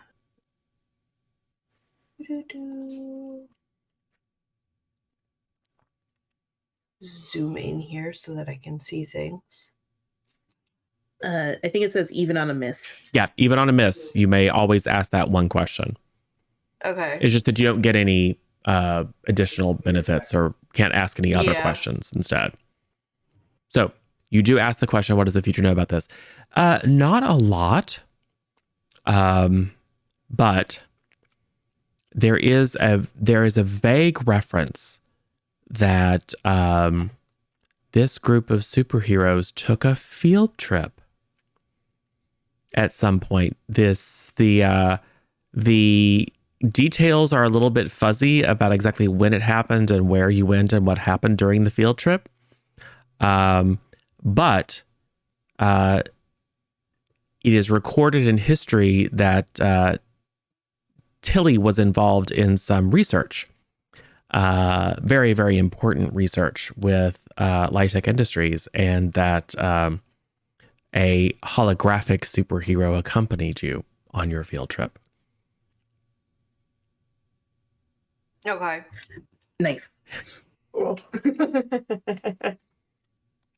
Yeah, for stream, we're going to do a Teen Justice Academy field trip that Misha's going to run. So I'll be playing. And that means that there'll be a guest superhero joining your crew. And it might be an autonomous superhero hologram who has a similar skill set to Tilly's in some ways. Fantastic. Nice. But it's just like a more advanced version. That's fine.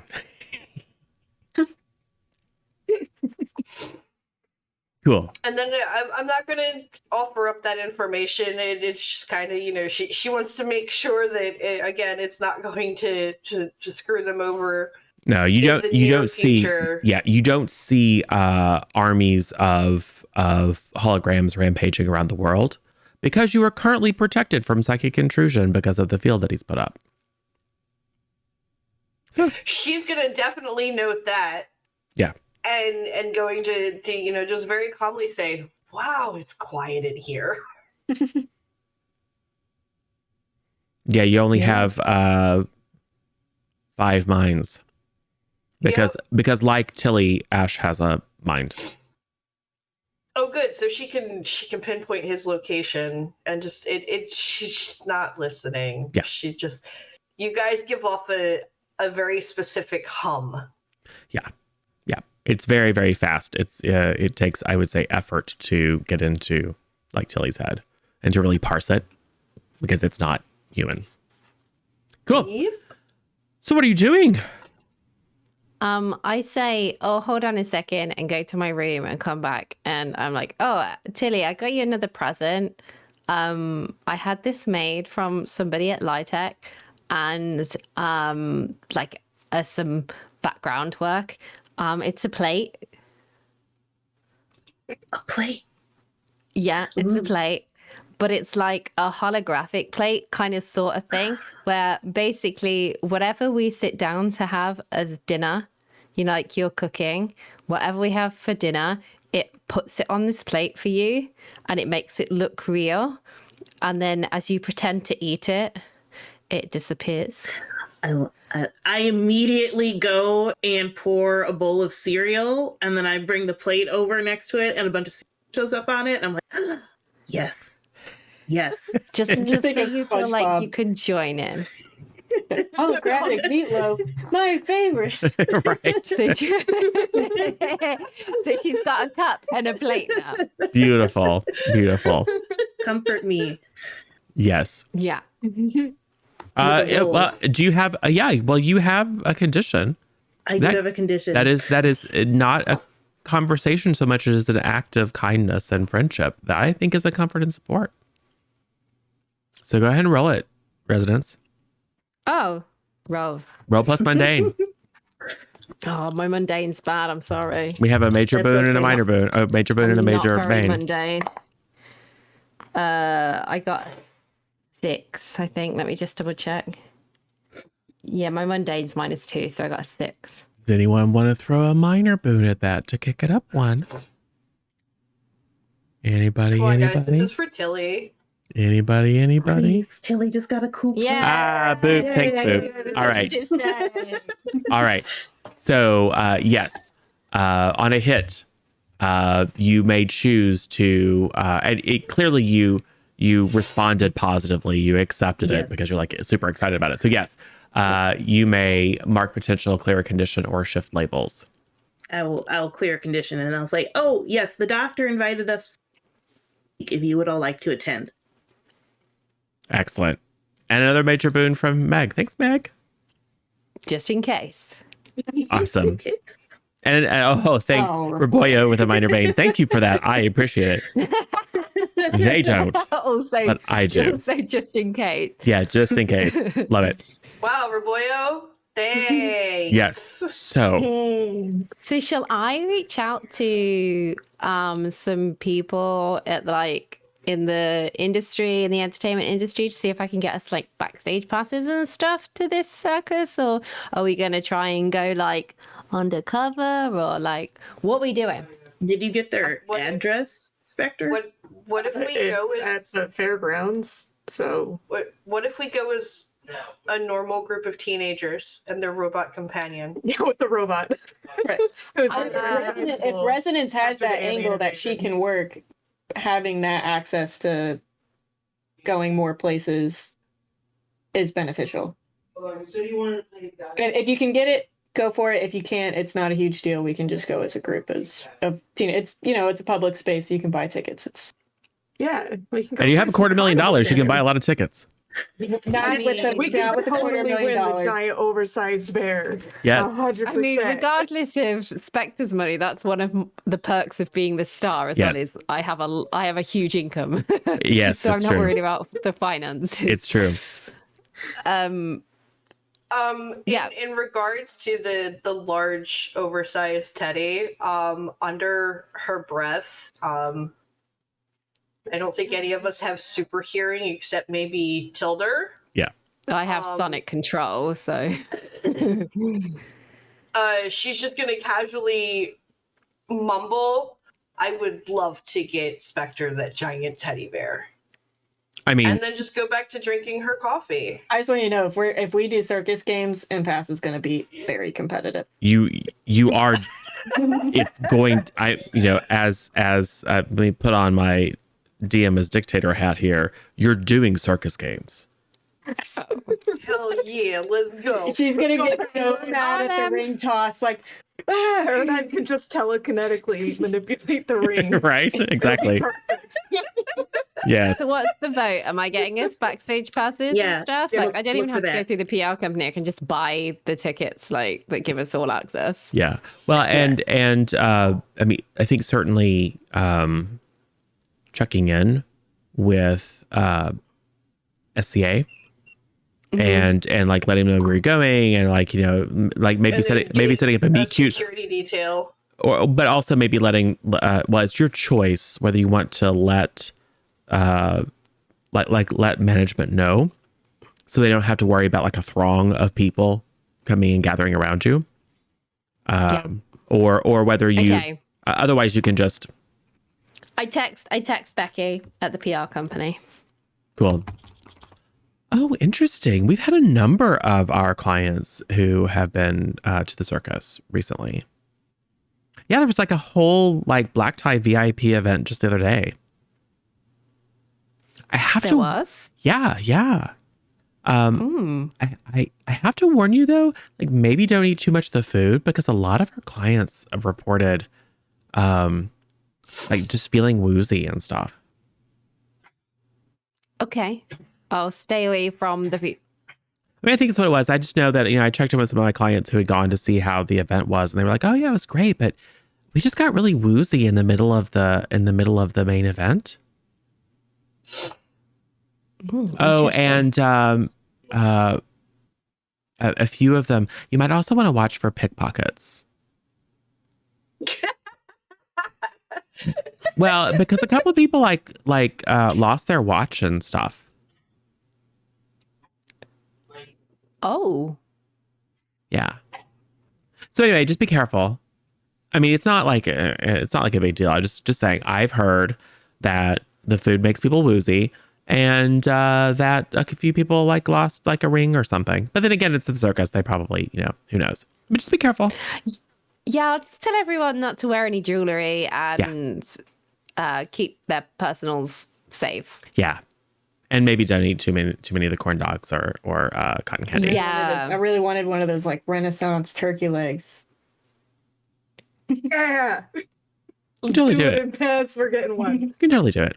It's worth it. Okay, then. Yes. Thanks so much. Yeah, for sure. You want me to send a car? Yeah, go on then. All right. So yes, they will send you a car, and you can all make your way to the fairgrounds. Do we have the remote field built? No. Okay. It's less that than it is the power source. If you check with Ash will ask you for some additional parameters, like creating something that is a perpetual field that doesn't interfere with anything else, that you can just leave on, is quite an undertaking. And he's going to have to do some theorizing and novel development around power source and emission capabilities.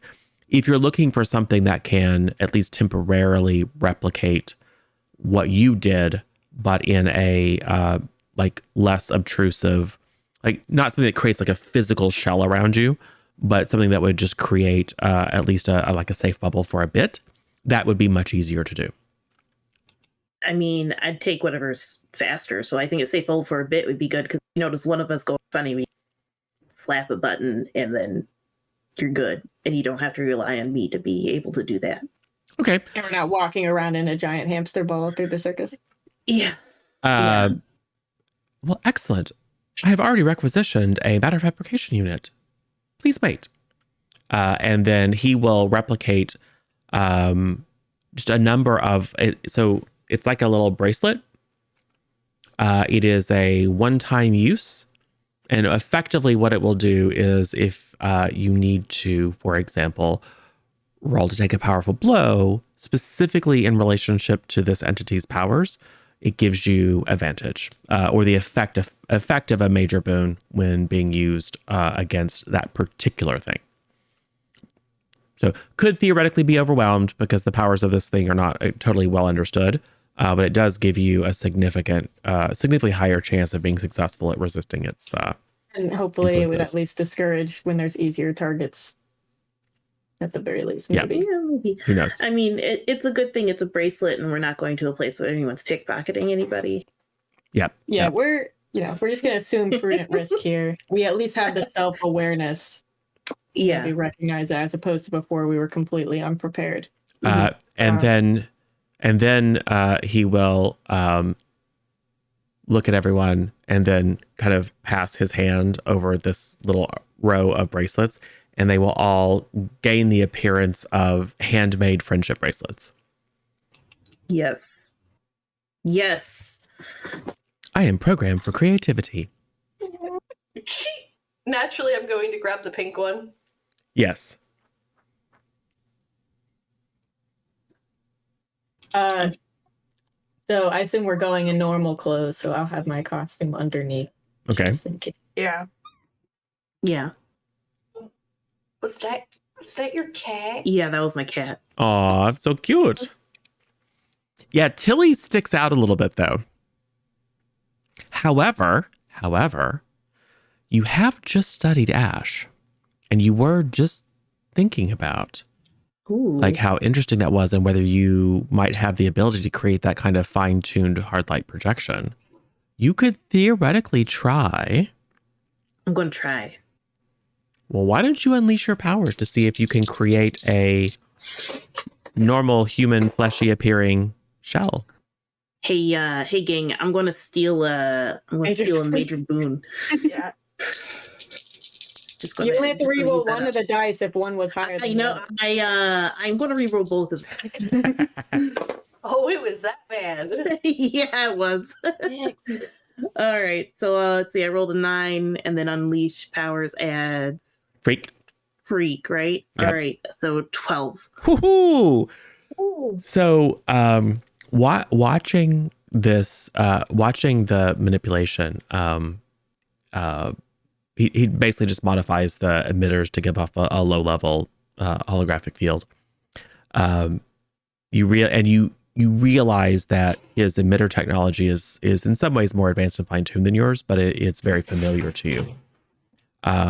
So there's a moment where Tilly does that thing where like the eyes just fix for like 3 seconds, which is of course an eternity to Tilly as she's redesigning her own capabilities. But for you guys, it's just like a momentary pause, and then very elegantly, Tilly morphs into. It's going to be I don't know, kind of looks like Spectre actually, but as regular Spectre. Not exactly, but to be honest, you could be like sisters, cousins. I don't know. So yeah, you take and I'm sure you have everyone's genetic profile because you're you. No reason. So you literally just say, what would someone who was a cousin of Spectre's look like, and run through like a couple 100,000 simulations in your head in half a second, and align on one that people. align on one that you think would give precisely that result of some degree of relation.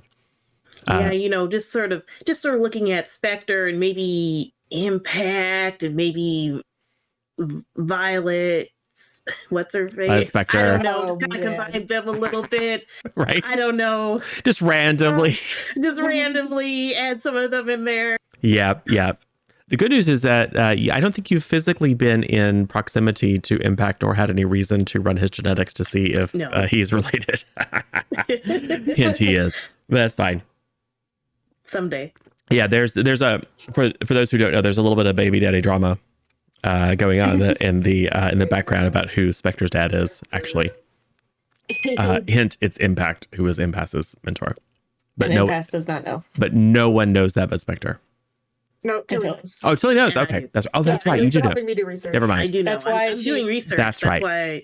That's why I'd be like, oh, look like Spectre. Well, I need hers, and I get a picture of mom, dad. It's and okay for maybe- superheroes to keep secrets. Lesson. Yeah. It's okay to keep secrets. That's right. Okay, thank you for the reminder. All right, cool. So, Limit pulls up. It is, I mean, it's big stretch.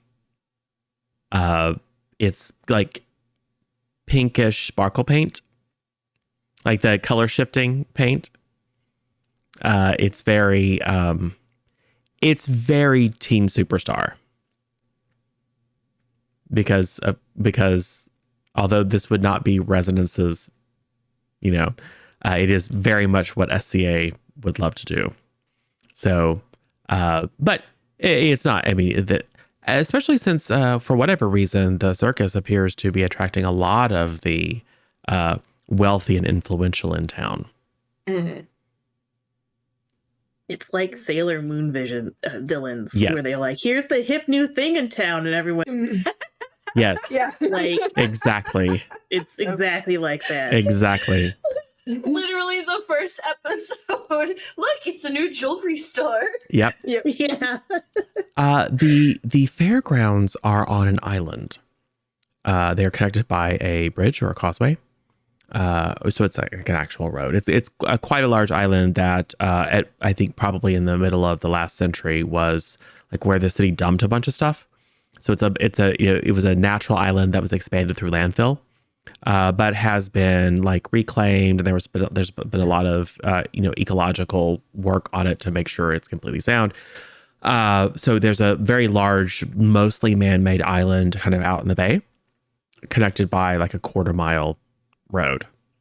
And so which is really nice because a lot of like even when the fair and the circus aren't in town, this is where the city's fireworks displays are put on typically, so everyone can kind of see it reflected out over the bay to the to the east of Halcyon City. And then it drops you off directly at the gates, and you're all handed golden tickets. Arranged for by SCA. Golden ticket. Yes. I'm just waiting for that clown. You know those dunk tank games where it's like the guy and he's just insulting you or provoking you to like throw the ball at the thing to dunk him, but he just insults you the whole time. Yep. Yep. Well, Let's go find it. so you head to the Midway, and there's a clown that is calling out to all of you. I mean, it's a little bit. I mean, it's not like you suck, but it's a lot of it's goofy, right? It's not. I mean, the insults are, you smell like rhubarb kind of stuff. I mean, it's Monty Python-esque, I would say, because there are a number of kids around, so it's a family-friendly situation. So there's a dunk tank. There is the bow and arrow range. There's the air rifles. There's the ring toss. There's the shoot the hoops. There's axe throwing. There's you tell me what games you want to be present and what games you are playing, because we have decided that is a must. Yes. There is probably a band. I would say there's probably a band. I want to do the one where you throw the darts and pop the balloons. Okay. So dart throw. Yep. I like axe throwing or breaking the My plates. goal is the giant teddy bear. Okay. Not afraid to use my powers to manipulate to get that giant teddy bear. Throw it. There's probably like a little mini residence, little plush or something. Probably somewhere. so. And I would say that there are.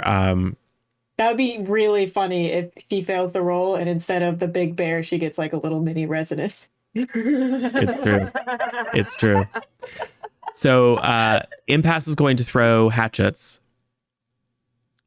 Spectre, what game are you playing? I think she might also be going and throwing axes. And we could compete. Competitive axe throwing. Love it. Tilly, human looking Tilly. Yes, normal human Tilly, a real human. I am Tilly, a real human. Probably sees all the flaws in the games, like this is rigged and this is Right. There's only a this percent That's right. chance to succeed at this game. You know those games where where you catch a goldfish with those little the magnet. paper things? Okay. Yeah, I'm going to try to do that. Awesome. How about resonance? I don't know what I'm going to do with the goldfish though. but- I don't know what games are at a fairground. Me either. We don't have fairground. So you can make them up, or someone can suggest an idea. It's like an amusement park. Do the amusement parks over there have like a little game section where they try and steal your money? I'm gonna do Huck a Duck. Okay. Just because it's silly. I'll do that squirty What's game where Do you everybody know what Huck a lines Duck up. is? No. I have no idea. Oh, okay. That's it's just like a bunch of rubber duckies, Oh, Oh. yeah. and Yeah, then they've got little yeah, hooks on their heads. Oh, yep. And then you just have a Hook a duck. Hook. Okay. I heard Huck-a-duck. like huck a duck and like I you're heard like Huck a Duck. Yeah, I'm excited, No, like Huck a Duck. throwing the duck. Huck a Duck. Yeah, got to it. be honest, Yeah. that's what I was first thinking of, and I'm like, what's the you use a scoop? And I'm like, no. We were all just nodding like, yeah, huck a duck. Yeah. You Pretty good to know. throw ducks at people. That's fine. Yeah, lob ducks at people. That's what I'm gonna do. No, Yeah. I'm just gonna. Yeah, it's I think, Lava the Goose main is thing right is next I'll to be it. I'll be taking a lot of pictures of other people. Okay. That's what I'll be doing. Okay. And making boomerangs and stuff. Okay, cool. So let us you tell me what role you would like to make. And we can be very like, if you want to roll to directly engage a threat as part of your tossing a hatchet, that's fine. It can be very creative. I think taking a powerful blow is probably the only one that doesn't apply here. So tell me. I think pierce the mask is a good one for like, you know, where it's a bit. Yeah. You've got to try and you want to work out how to win the game. Yeah. Yeah. Like, Absolutely. Like you said, they're rigged. I think some of them pierce the mask could work. Yep. So popcorn mode. Who goes first? We can do me and Spectre. Cool. Yeah, let's go. Competitive hatchet throwing. Yes. 6, 3, 9. Ooh. And what was the move you were taking? I figured directly engage a threat. Okay, cool. Yeah, that's what I was doing too. I got a 10. Ha Fantastic. I'm feeling all the boons and So, well, impasse wins.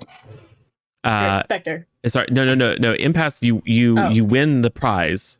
You do very, very well. Spectre also wins a prize, but is like super impressive doing it. So maybe you're both like tossing the hatchets and the poor Carney is like watching like, oh no, I mean, you know, like maybe trying to like ask you a question in the middle of it to throw you off a little bit. You guys are super duper focused. And you're neck and neck in terms of points. Like every point you score. But Spectre gets the final throw. And this is the tiebreaker. And Spectre turns around and tosses it behind your back. And it slams directly into the bullseye. So you both win top prizes, but Spectre gets the choice of which one. So what prizes do you win? You don't want a little mini impact? Right. Yeah. So one of the things in Champions Online, they do have like the little carnival fairgrounds, but it's rigged just like this one. Yep. But they have little figurines that you could buy. They're just like little pets that follow you around, like most games, and they're wind-up superheroes. So like the big name superheroes, and they're like this big, and they're like they follow you around, and they are the most precious little beings ever. So we have wind-up superheroes in this. Sure. little automatonic dolls, basically. Yes. So, but You always just get a goldfish. yes, sure. So what do you guys choose as your, because these are things that you're going to have with you? Spectre picks one of those giant inflatable hammers. Okay. She's Fantastic. gonna get it and then just like bat impasse with it. Like, Perfect. yes. Perfect. And it makes a noise when you got it. Perfect. And impasse, what is your prize? I probably, once she gets that, I'd like get like a little like blow up sword that's not quite as impressive, but so I can bap her back. Okay. Just fighting back. Yes. It makes it's got a little mechanism in it that makes a swoosh swoosh, like a highly like a titty swoosh swoosh. So we are swoosh swoosh. So there's that is happening over in the corner. Let's go down to Tilly. Okay. What is your role? I'm going to do the little goldfish game, but I thought it'd be interesting. I have a move not from around here where you can act clueless, goofy, or confused out of a mundane situation, such as navigating the fairgrounds when they're like, okay, you need to pay for another round because you broke 3 of the paddles already to catch it. And if you did win, you'll have to take a goldfish with you, and no one actually those. Yes. So I'll just roll that. We'll see if I feel bad or not, which is the end result here. So I roll. So I got a 6 plus freak is 9. Lovely. And I'm not going to put conditions on you guys for this one. So that is a success. That is a hit. So there is a grand prize that you don't win, but you do get a goldfish, and you get a Tilly headdress. One of the light up Tilly headdresses. That's nice. I'll put it on, but it's going to be a little to the side because there's already an actual. Well, and you could just like pretend to put it on and then just let your real one stand up. Exactly. And now it's like I have two. Right. And we'll say there's like a little girl next. She goes, "Oh, I love the Tilly headdresses." So you probably like slipper the real one. But as far as everyone else is concerned, you're wearing a commemorative Tilly hairdress from when you guys were given the keys to the city after defeating the Steel Swarm. Exactly. Resonance, how about you? I've decided that I've just gone to watch everybody else. And I've gone to get some candy floss and one of those inflatable ball things that's on a string that has like rice in it that you go. Okay. So I'm just shopping, reliving my childhood of like eating candy floss. That's cotton candy. Thing around. Right? Yeah, cotton candy. Oh yeah, cotton candy. Yeah. Don't worry about it. Yep. Okay, cool. And that's all I'm doing. Perfect. Walking around. Paradigm. I mean, they do have hook-a-duck if you would like. And huck-a-duck. Okay, I do one round of hook-a-duck. All right. What move would you like makes sense to you to oh my goodness, use I don't for know. hook-a-duck? For hook-a-duck. I guess pierce the mask. Yes. Because normally what happens under the ducks, there's a prize of some kind. So I could like pierce the person's mask so I could know which duck it is. Yeah. Perfect. Do it. Okay. Roll plus mundane. Oh no, not mundane. It needs to be more mundane. Oh, okay. 9. 7. 7. Well, you know what? You do win a prize. It's not the top prize, but it is one of the lady running the booth is kind of like, oh crap, because this is one of those booths where almost no one wins a prize. So they have some pretty good ones, but you get the the runner-up prize. What do you think that is?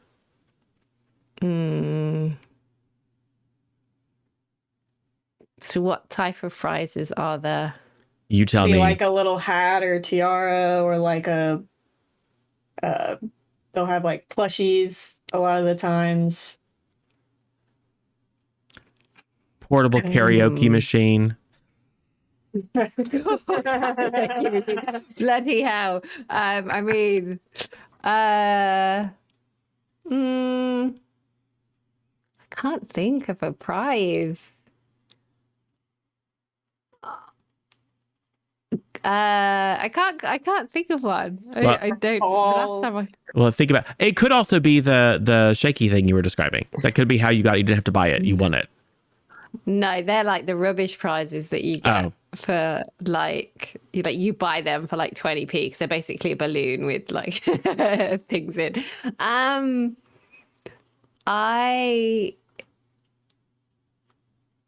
Is there something? Okay, what could be something that's like what Spectre and Impasse have got? You could get a little foam shield, or like a like a Nerf gun. Yeah, a Nerf gun. Like a Nerf bow. Try to deflect it. Yep. Yeah. So as these two are pounding on each other, all of a sudden a hail of Nerf arrows come out and splatter at everyone. And they're the little ones that have some of them. They're the ones that have the little suction cups on them, so they like stick on the side of people's heads. Yeah. So while they're just their shaved head, just gets one of them. Right. Yeah. Lovely. Okay, I get that, and I shoot them at Impasse and Spectre. On Resonance. Perfect. So there's a full-on melee of you guys chasing each other around, attacking each other with giant hammers and swords and Nerf bows. Paradigm. What game are you playing, and what move are you? Headset. She's having headset issues. Okay, well, we'll come back to that, but you will be playing a game. Cool. You will be. Yeah. You All will be while we're playing a game. waiting for like the show to start, you know, something. Yeah, there's a little bit of there's a little bit of time for the big top to I've got this image of Tilda just being like, here with your she's learning like stuff. She doesn't know how, and the three of us are just like shooting each other and hiding behind fairground games. Yes. Dramatic. Hey, I haven't gotten to be a kid very much. I'm all over this. That's true. Yeah. That's true. Yeah. That's something that many of you share in common is that you had not extensive normal childhoods. Mm-hmm. I mean, Tilly is kind of a child, sort of, in terms of like actual age. Kinda. Yeah, I'll take a the baby. goldfish from Tilly and hand her the hammer and be like, "Get him, Tilly." I'm like, All right. Wow. Immediately just apply too much force and it. yeah, that's what I mean. I go boom, across the Right. I have to like stop myself with my sonic control. Right. like, go flying towards the wall, and I literally scream at the wall to stop. I'm like, Yes. And I'm like, and I hand you back the deflated hammer and like, yes, I've done it. Here you go. Yes. And Paz is just like holding the sword like Yeah. They can blow it back up for you. It's fine. So yes, and Paradigm Paradigm is off doing something. So what happens now? would you say the shows gets called like the ladies and gentlemen? Yeah. we'll probably, you know, like we're kind of relying on Spectre to identify who she was dealing with. Well, so there's a bunch of clowns. Mm-hmm. And there is the big top, because this is a 3-ring circus. And there's the spooky alley. So this is a reproduction of kind of a early 20th century freak show, basically. So it's got the old timey signs, you know, so it's like, you know, ye old sword swallower kind of stuff, you know, which was like, it's super problematic historically, but this has been, you know, there's been some sensitivity coaches and stuff in here. So they've scrubbed a lot of the problematic stuff from it, but it does have a little bit of a vibe of an old timey traveling circus, like out in the west of America. And you do see ads for the bearded lady and for the, what would we call the contortionist? The folding man. But the images are very stylized, so it could be any bearded lady. It doesn't have to be the bearded lady that you met. But those are two things that strike you as, oh, that is reminiscent. And there's clowns everywhere. And by which I mean there are clowns everywhere. I mean there's like a lot of clowns. Cool. I'll at least point out the bearded lady and the folding man. I'm like, I think that those two were there. There's too many clowns to pick out maybe which ones came with them right now, but if we can find those two, that's a start. Which one do you think is of more value to pursue first? I think the bearded lady was the one that was talking to me the most, right? Yeah, the bearded lady seemed to be the one that was taking the lead, like the one that was conversing. I think the only one who spoke to you, in fact. Yeah, because the mimes or the clowns just mimed. Yeah. So say I think the bearded lady. All right. So, what do you do? I really want to go in the spooky alley. Like, I think Spectre's just kind of casually, like, sidestepping towards it. Like, but can we go? Please? Into the spooky alley. This is, like, my whole theme, guys. Please? Well, you're We still have the Hulking as we still have the clown? bracelets on, right? Okay, I'm gonna look at the bracelet and be like, okay, real quick, because Okay. the fair's Yes. still open. We have time. They'll still be there. Yeah. And you know, the big top show is starting soon, but you have time. If you want to check somewhere else out first. So it's almost like a little little mini fair or for circus inside the circus. So like the outside is plastered with old timey photos. There are even some as you get close to them, you realize they're replicas, but they're replicas of like old timey vans and trucks and things. And there are some, you know, circus animals, but they're animatronic. It's almost like they've recreated a historically accurate early 20th century traveling carnival inside the broader circus.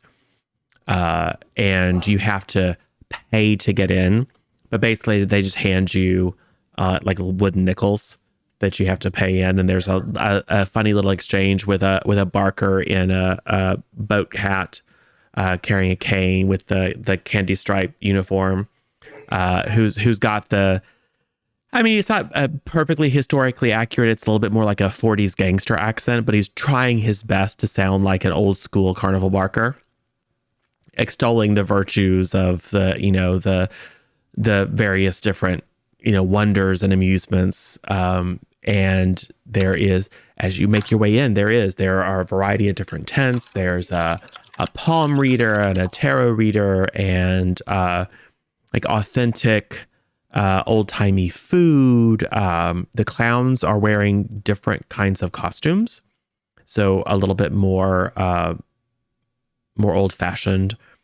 And there's the snake handler, and there's the alligator man, and there is the bearded lady, and the bearded lady apparently reads a crystal ball. Ooh. There's a stage for the folding man, but it's like next show in 30 minutes kind of thing, or next show after the big top. And then there is a big spooky, it's designed to look like an Old West saloon, but it's like 3 stories tall. And that is effectively the haunted house. The haunted house apparently has an Old West theme to it. And there's some like cowboy clowns out front, some outlaw clowns out front, which you can tell because they're wearing the masks. So what do you I'm do? back from audio issues. Good, you're back. Okay, well, real quick, while they are waiting at the entrance for you because you have been playing what game? The balloon. Yes, the darts and balloons. Okay, so what move are you going to use to play the Pop a Balloon game? I think I want to do Unleash Your Powers. Okay. I'm definitely going to try and manipulate it. Awesome. So, make the roll.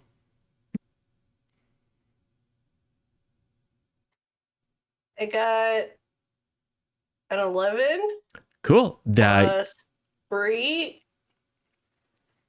So 12. Lovely. So yeah, you win the top prize. It took a while, and we'll say since you were unleashing All my allowance. Yeah, right. Well, and you're tossing, you're doing pretty good, but then the guy gets distracted, and you wait until he's distracted, and then you telekinetically fling like 3 in rapid succession, hitting just the right, like when he's not looking. You give up even pretending to throw them, then turns back after hearing the pop, pop, pop, and you kind of go, eh. And so he has to get the hook to get one of the big prizes down for you. So you win a top prize. What is the top prize? Giant teddy bear. Giant teddy bear. Love it. So with your giant hammer and giant inflatable sword, your giant teddy bear, your Tilly light up headdress, and your foam bow and arrow, you make your way into the old timey area of the fair, and do what? Kind of following Spectre's lead here as far as like, do you recognize them? SJ is slowly being replaced by a cat. Yes. Yeah, she's being a little bit of a She's trying to like, keep her out of a. she's I like, have a what? recycling bin here, and I have a space for the like little tabs, and that is she is obsessed with There she is. Oh, there she goes. with Oh, these man. things. Oh man. Oh, You know, there is a transformed I have to pull 'em playbook. out. There is a transformed playbook. Or she could be an alien cat. I mean, you could absolutely work her into the fiction if you like. Flurkin or whatever it is. Captain Yeah, Marvel. she's Flurkin. A blurkin. Cool. So, yes, I mean, there's signage for a stylized picture of a lady in an elegant kind of Victorian corseted gown with a big full beard, reading a crystal ball, and then people gathered around and like spirits behind them speaking. So be like, I think that's Our Lady, but after this, or whatever, can we go in the haunted house? you do the haunted house second first if you'd like. Oh, tough decisions. I'll leave it up to I'll put it up to a group vote because Spectre really wants to go in the haunted house, but also they're kind of slightly on a mission. Yeah, Right. time sensitive. Things probably getting stronger every second. Impasse has been fighting the impulse this whole time to be like, no, we need to focus on the mission, and very much trying to take the advice of Impulse is trying to let her very short hair down. Yes. I definitely want to go into the haunted house at some point. Well, it's right there. It's very nearby. So do you go to the haunted house first or do you go to the haunted house second? Okay, real quick, in and out. But then we really gotta focus, guys. Yeah, Okay. for sure. Then we're done goofing around. Haunted We're in house business work mode. here. Yes. I get my bracelet again one more time to make sure it's on. I want to be in this house of horrors without this bracelet. The haunted house is actually pretty well done. It is a mix of practical effects and actors. So as you step into, you kick open the doors, the swinging doors to this Old West saloon. There's a guy, playing on the piano, the really tinny sounding piano. There are various clowns in like various types of cowboy and ladies of the evening kind of costumes sitting around, and there's you guys walk in. Of course, everyone turns and looks at you and falls silent. And then someone starts muttering. I mean, it's peas and carrots. It's stage business because they're just doing the thing that they do, their little routine. But it's recreating that scene of like the lawman walking into the Wild West bar, and then one of the clowns that's dressed up as a fancy lady comes over and says, "What do you have? I heard Blackjack's looking for you." Who's Blackjack? Blackjack, the most dastardly wrestler in the West. What does he want with us? Well, they say you killed his brother, and now he's out for revenge. I don't. Me? Well, all y'all. I'm gonna tune in to Impasse's head and go, it's an act. Chill. I mean, we haven't seen a whole lot of law women here in town in a long time. Blackjack and his gang ran out the last sheriff. Are you here to save us? Yes. Really? Well, you're going to need these. And then she reaches down into a little pouch and she hands you little 10 sheriff stars. Yes. And they're very small. They're probably sized for children. Like, yeah. and maybe Spectre's, like very proudly pitting it. yeah, maybe she's a little bit like, you guys are teenagers. What are you doing? This is clearly a kid's show. I just We're quietly clearly turn to kids. Tilly and just go, Tilly, this isn't real. It's acting. Oh, Bad. okay. It's real. Send down my hand. Right. To shoot I people. don't actually think Right. that- Yeah, Yes. they say Blackjack is unkillable. They say that he's been brought in by lawmen and strung up on a tree 5 or 6 times and keeps coming back for revenge. Got to be careful. Never know when he might show up. And then everyone starts, whatever. The music starts back up again and people start, playing poker. There's a mock fist fight. You cheater, I saw you. You had that ace up your sleeve. And they, pretend to duke it out. And then boom, you hear the clinking of spurs on the wooden stair walkway outside, and a looming shadow pops in, and the doors open, and there is a think Old West villain, but very cartoonish. Like it's a big black hat, but the brim is way too wide. It's got the black duster on, Sam. but the duster is like oversized. It's like a kid wearing their parents' overcoat. And he's got 2 big guns kind of cross holstered on his hips, but each gun is like comically large, and it's a clown. It's got an eye patch. It's got a fake scar. It's like every trope you can imagine, but magnified. And it says, I heard there was a lawman coming in town to bring me in. And then we cover the badge. and everyone kind of goes, and then all eyes turn on you. Spectre whips out the hammer. She's like, yeah, let's go. Yes. Well, it's time.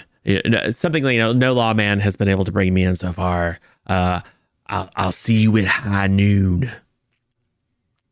And then everyone kind of like pauses and claps, and the music goes in. We can't stay here until noon. It's already evening. I think it's gonna be fake noon.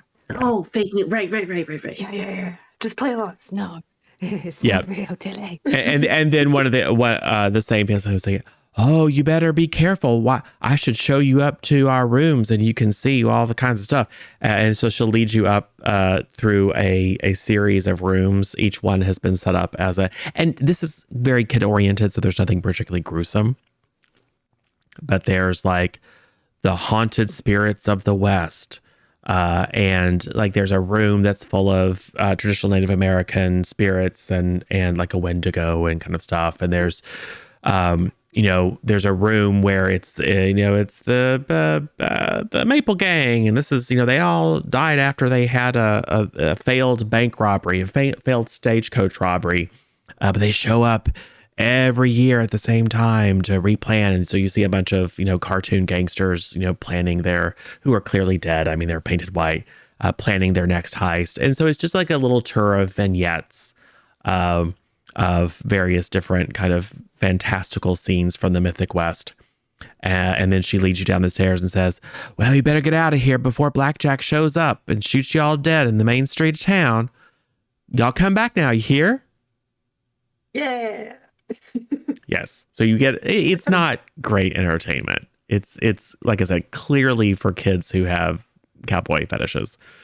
It's like, so but it's fun, right? It's still enjoyable. Spectre's eating it up. She loves it. Yep.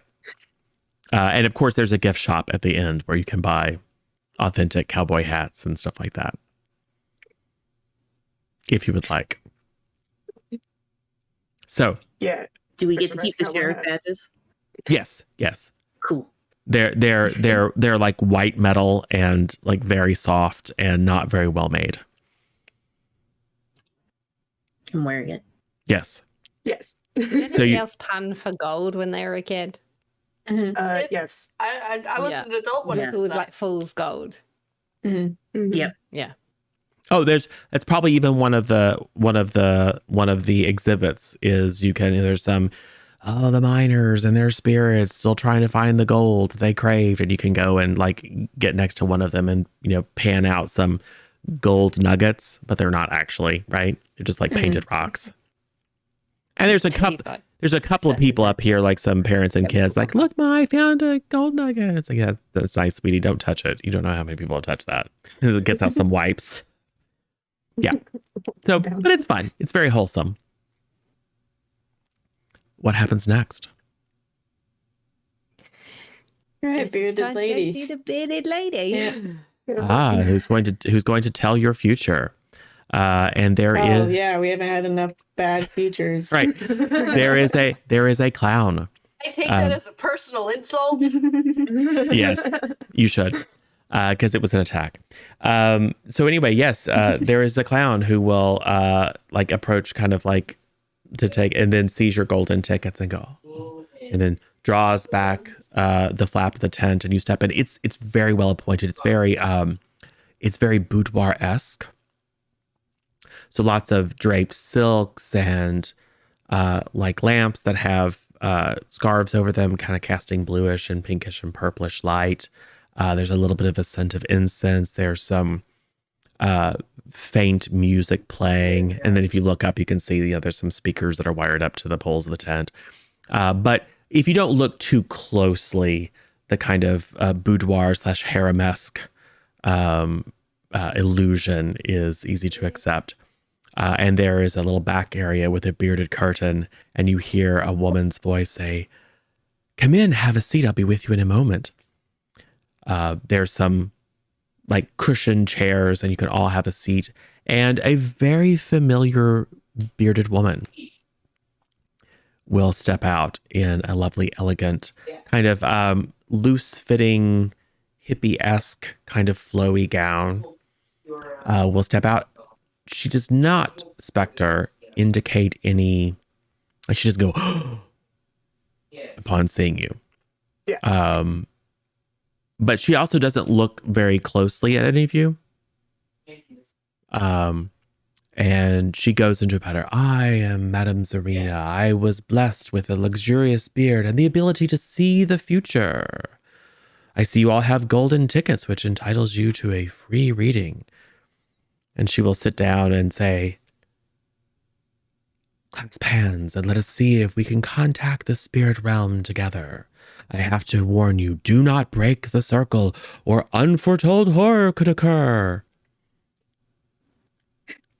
And Spectre will look at Impasse and just give like a little nod, like, yeah, this is the lady. Okay. Okay. I might use Paradigm's abilities to tell Paradigm to use her abilities to kind of try to get into her head a little bit, Okay. just because she's more well versed in it than I am. Okay. All right. I guess that you would can- be piercing the mask. Yeah. Yeah, I think so. All right. Roll plus mundane. 1 and a 7. Or sorry, 1 and a 6, because you can't get a 7 on a 6-sided die, and then 8, so it's a 6. Oh. Well, we do have, SJ, we have boons. We don't have. Hold on. I don't know that we have any minor. We don't have any minor boons. We have one major boon. We do now. Sin redeemed a minor. So you can crank that up. Or Just to nudge it to a 7. to a Yeah. 7. Cool. Thanks, Sin. So yes, that will get you a 7 on a Pierce the Mask, which means you may ask one of the following. What are they really planning? What do you want me to do? What do you intend to do? How can I get your character, or in this case NPC, to do fill in the blank? And how can I gain influence over you? You can gain influence over NPCs, by the way. And all adult NPCs have influence over you because you're teenagers, with a few exceptions. Like super villains typically don't have influence over you because they're bad guys. I'm gonna go with what are they planning? This is a shtick. This is a well-practiced routine. Okay. She's literally not paying attention to you. She has a routine that she goes through. This is just a show.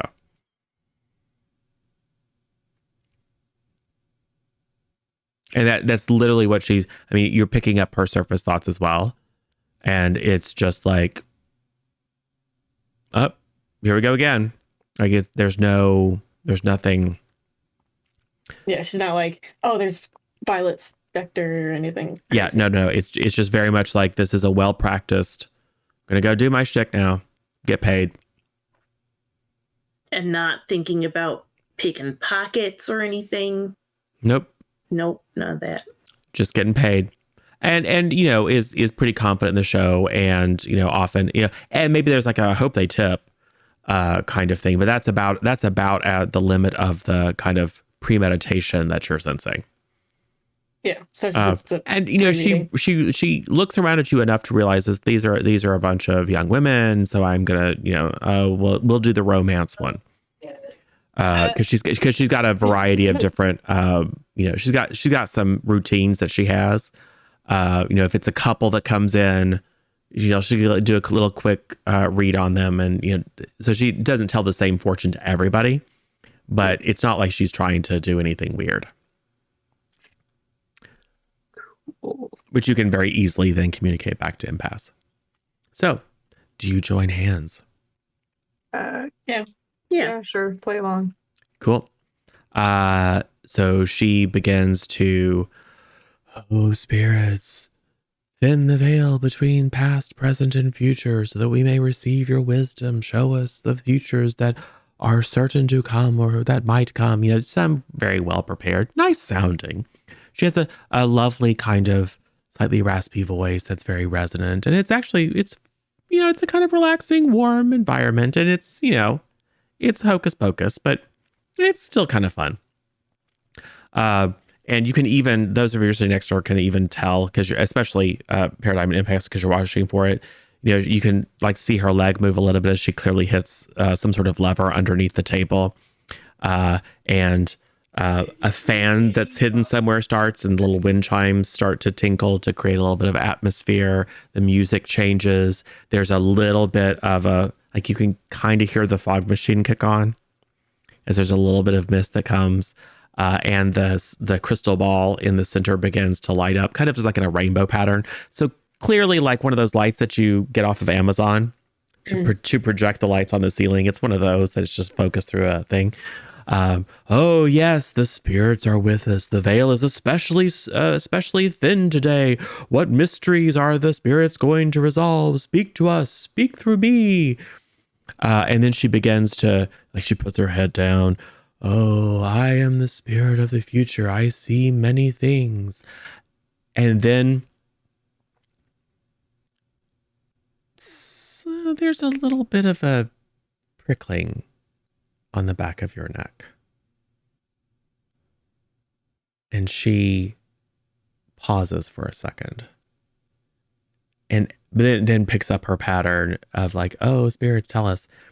The quality of the light, it's still shifting through various different colors, but it begins to have an overall purplish glow. And independent of the cheap Amazon fog machine, there's a strange kind of eminence or emanation coming off of the crystal ball, and she doesn't appear to know, like she's just going through her routine.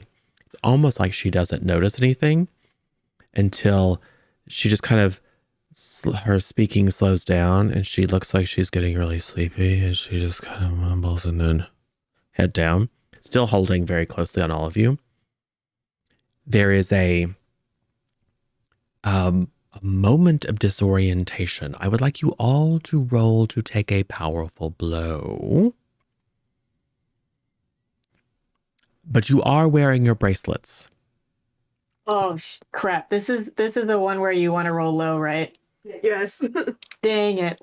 All right. You are rolling plus conditions, but you are wearing your bracelets, which gives you effectively a free major boon. I literally got a 12, so yeah, I'm gonna use that. Well, no, and you don't have to use a major boon to do it. You can it's just the effect of the bracelet. Right. Yeah. So you can just re-roll. Yeah, just re-roll. Okay. Thank God. Okay, 4. Perfect. Mine's a 5. Perfect. Is it plus anything? Plus conditions. Conditions. Oh, I haven't got any conditions. Yep. David. Okay. 8. Okay. Also 8.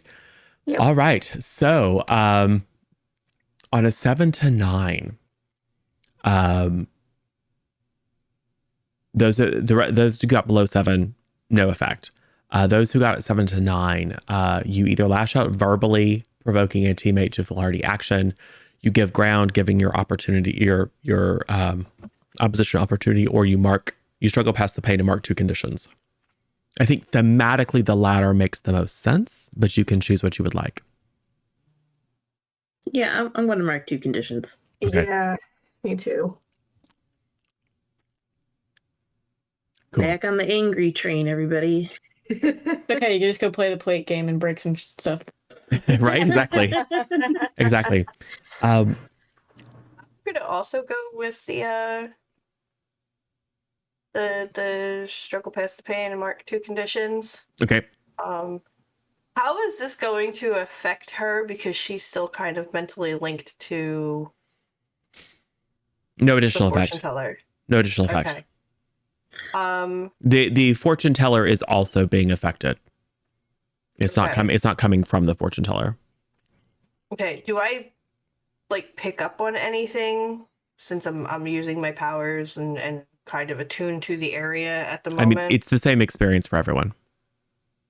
More Okay. or less. I'm gonna go ahead and mark afraid and then insecure. Okay. Cool. So the world around you seems to fade.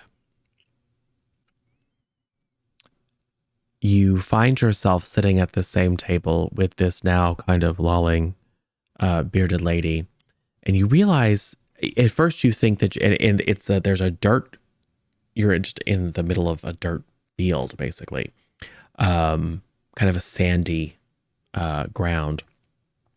But then you just as you look around, you can see just at the edges of light, there's a big spotlight shining down from above, and all you can see is like a bright source of light, so you're not quite sure where it's coming from. You do see just at the edges of the dim light what looks to be striped tent walls. You feel like you're in a big top, but currently in the very center of the ring is just this table with the now very brightly glowing purple, kind of hazy crystal ball emitting this glow. What do you do? Tilly, Yes. could you do one of those nice little fancy field things that's stronger than the bracelets? So I don't think this is normal. Right. Everyone else is seeing what I'm seeing, right? I feel like this is because we held hands, right? So we just let go of each other's hands. It should be fine. She did this. Okay. So we let go of each other's hands. Is it still there? It's still there. Oh, I see. Good thought process, though, Tilly. Yes. it was, I you thought know- we were supposed to live in any rate. I'm going to try to make then, which I think will still be unleash my powers because it's weird. Well, you Unless- go to do it.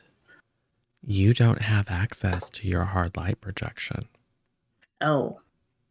Well, that's, And in fact, you go to do an internal system scan, and there's nothing there because you have a heart and lungs. Ew. I know, right? You can. You just watch Tilly standing there and then going like, oh no. You're a real girl, Tilter. Oh, I'm a person. Oh no. Oh. Pinch. Checking hair. Yep. Just You are gonna still. check the vitals on this bearded lady too, real quick, because y- she's kind of like asleepish. She appears to be unconscious. Okay. But you do still have the Tilly headdress. Well, that's nice. Paradigm and impasse. No, you aren't hearing anything telepathically from the woman or from your fellows. You do still, however, have your prizes. Oh. Does any of you have any food, gum, snack, anything? Oh no, Tilly! There's candy floss. There's candy floss. Candy floss. I just reach out and I grab a handful of it and shove it in my. It is Oh, amazing. this is so It is good. amazing. Yes. Oh my god, I'm just going to eat candy floss now. Sorry, I'm out. You're just like, it's fine. I live here forever now. I want to assess the situation. Sure. I already did my assessment. I found out what I needed to know. Or 8 plus superior, so a 9. Yep. What here is the greatest danger? Whatever is creating this That's not helpful, Michael. this demiplane or something. It is. I mean, there's a glowing, increasingly spectral purple thing in the center of the table that is getting bigger and bigger. Okay. Which seems to be the source of this. To tell everyone, guys, I think Brainwave is here, and kind of, coin that little name right there because that's what I've been using in writing my little tidbit stories. So. Yeah. Is that the only thing we see? Basically, it's walls, this glowing thing in the middle, and like spotlight up above. Well. With each other. Really trying to figure out what to do with this damn teddy bear. And then the clowns start coming. Oh, geez. Oh no. So the crystal ball floats up into the towards the apex of the tent, and begins to shine brightly, and these like purplish tendrils begin to lash around, and they try to latch onto you, and those who gained conditions from the take a powerful blow, you can kind of feel a little bit of a pull as it's not like it's completely wrapping around you or completely connecting, but it's interacting. It's more effective at interacting with you than you would expect. The woman, one clearly connects to her, and she opens her eyes. "What are you doing here, boss?" To Spectre. And then a horde of clowns begins filing into the big top. And they're all carrying like truncheons, plastic swords, various different things. Like they've got the little squeezy lapel flowers that appear to shoot acid, because you can see one of them kind of, and then there's a splash on the ground and sizzling. So they have clown weapons, and they're coming to attack you as a horde of clowns, as this purple glowing sphere in the ceiling emanates like baleful and watchful resonance. Sorry, not resonance. You know what I'm saying? So do you guys have? So if I try to use anyone's powers, I can't. I mean, you can go grab Spectre's hammer. Well, I mean, just like that sense of like, okay, so I'll ask the group, does anyone have access to their powers right now?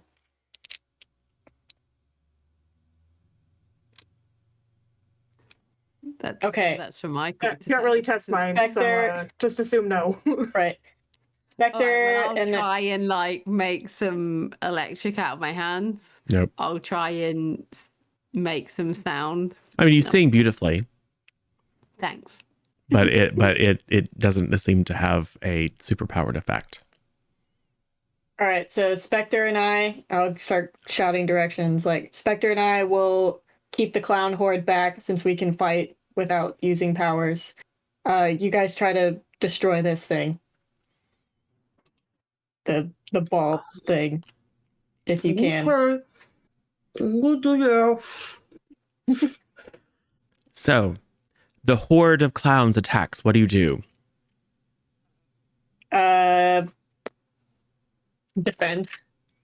All right. Yeah, Probably. I think Spectre's like still kind of whacking them with the hammer, but also tapping into those martial skills to fight them off.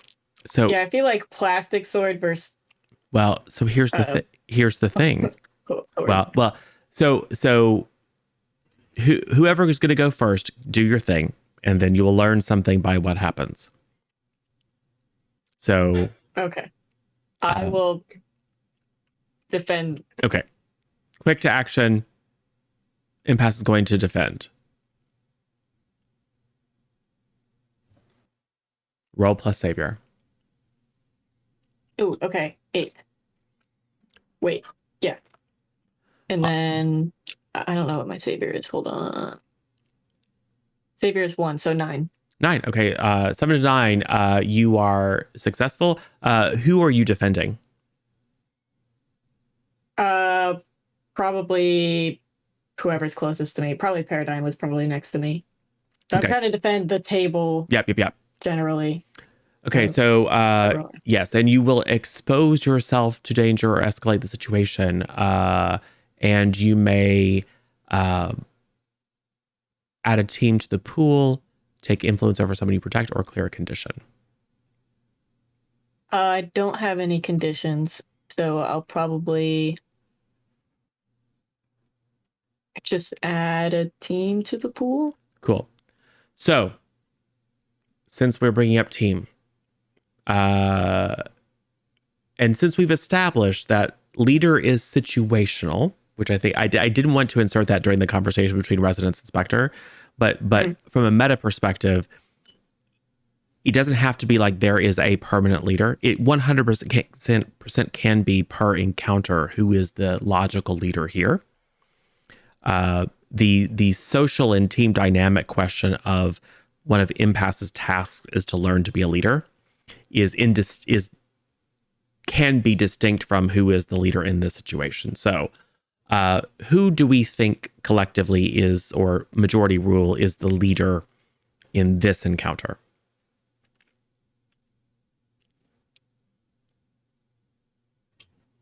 I mean, I'd say it's probably either me or Impasse. Yeah. One of those guys. You're muted, Sodi. Mute. I feel it would be a dual leadership situation here. We gotta with pick one. Spectre and Impasse, both of them. Socially and for the narrative, that can be true, but from a mechanic perspective, we just need to determine the leader, Then because it we would can't. definitely be Impasse. Okay. Yeah, We I think can't Spectre's answer still the questions about who has influence over who if we don't pick a leader. Right. Right. I'll pick Impasse. Okay. Yeah, President Spectre's is still. just gonna die on that. Spectre's still relying on Impasse for this one. Okay. Well, so I at least mean, if you're just going in this story, Impasse has just yelled directions at us. So yeah, and it's taking charge That and would trying to make protect. Yeah. So Yeah. and again, Yeah. this is it, because it's mechanic. It doesn't have to be like directly tied Yeah, to. but that's what. Yeah. Yeah. So But it's- that's what I'm saying. Like, it makes sense in Yeah. this situation because Cool. they've just yelled like, "Do this, do that." So Impasse, do you have influence over every member of the team? No. Does everyone have the same purpose in the fight? I mean, Yeah. Yeah. you're not working Yeah. at cross purposes. So yes. No. Does anyone mistrust Impasse? No. No. Are you ill prepared and off balance? Yeah. Yeah. Okay. Yeah. So you have 4 team. So I have Good. captain as my thing too. Ah, So it's when you enter the battle as a team, add an extra team to the pool, and I carry +1 forward if I am the leader. so that's 5 team, and you carry +1 forward. That just means you're going Also, to I add. forgot about the fireside chat of +1. Oh forward. yeah, So yeah. that would have been a 10 on my defend. yes, it would be. So good. In which case, yes, you have 5 team that you can spend as a way of giving people adding a +1 after someone's roll, as long as there's a way for you to help, and you aren't separated in any way, so there's going to be plenty of ways for you to help. So your defend is a full success, which means you do not expose yourself to danger or escalate the situation. You may then add team to pool, take influence over someone you protect or clear a condition. You don't have a condition, so do you want to add team to the pool or take influence over someone that you're protecting? Team to the pool, because I have influence over everybody, and I can't get influence over resonance. Okay, cool. So 6. That is true. So now it's... Can I ask you a question just mechanically? Yeah. You know, like you asked us about, do we mistrust the leader? Is that, because you were saying the leader is situational. Is that the same? Is that like, do you mistrust the leader in this situation? In this or do you situation, mistrust the leader? it's... Yeah. That's what I just wanted to know overall. Like, not that applies, but I just, for future reference. The team as a meta currency is determined at the beginning of a conflict. And does require that someone be assigned the leader because of the types of questions you have to ask. But it doesn't necessarily mean I trust this person fully in every situation. It's literally in the snapshot of time in this scenario. This person who's been nominated the leader, I trust them in this scenario. Yeah. I was just thinking about the fact that obviously I have a slight mistrust for impasse because of the whole, in my mind, of trying to find a way to take powers away from people without telling me, which I'm like, that's not okay. Yeah. But that's just in the back of my mind. But in this situation, I would fully trust the decisions that they I would fully trust them to have everybody's best interest. There'd be nothing but trust.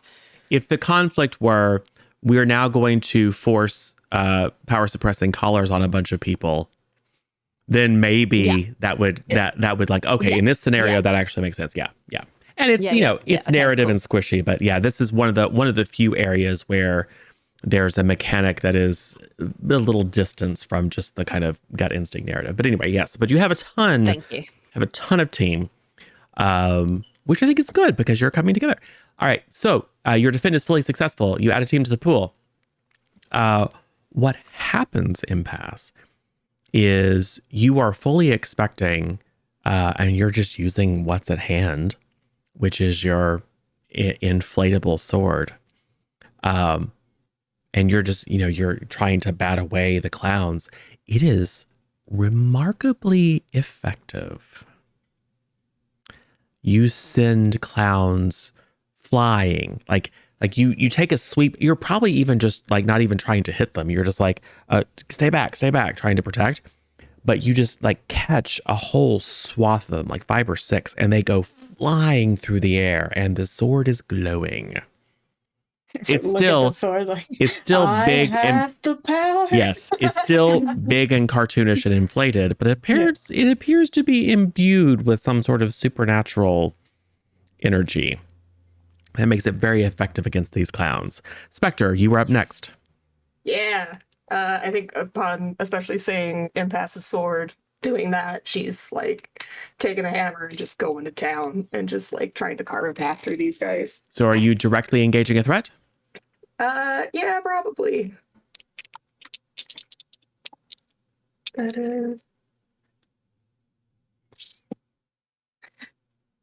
Not good. We have team. What's a team? I got a 4. What's our major? Yep. Boons. We had 2 major boons. 2 major boons. Cool. I'm gonna use one of those. That's a good idea.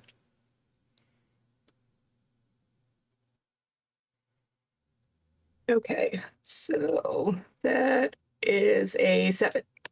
All right. So, yes, you trade blows, and you may choose one between resist or avoid their blows, take something from them, create an opportunity for your allies, impress, frighten, surprise, or frighten the opposition. I would like to create an opportunity for my allies. Awesome. That so describe like what do you have in mind in terms of the opportunity? I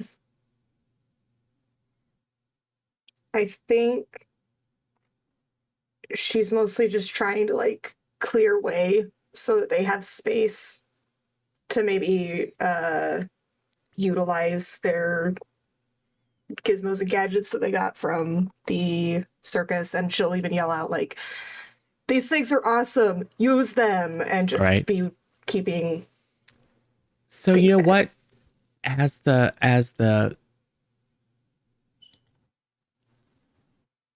I think what I would like to do, because you're getting dogpiled. I mean, it's similar in some ways to when you were fighting the techno zombies, right? Where you're just wading in.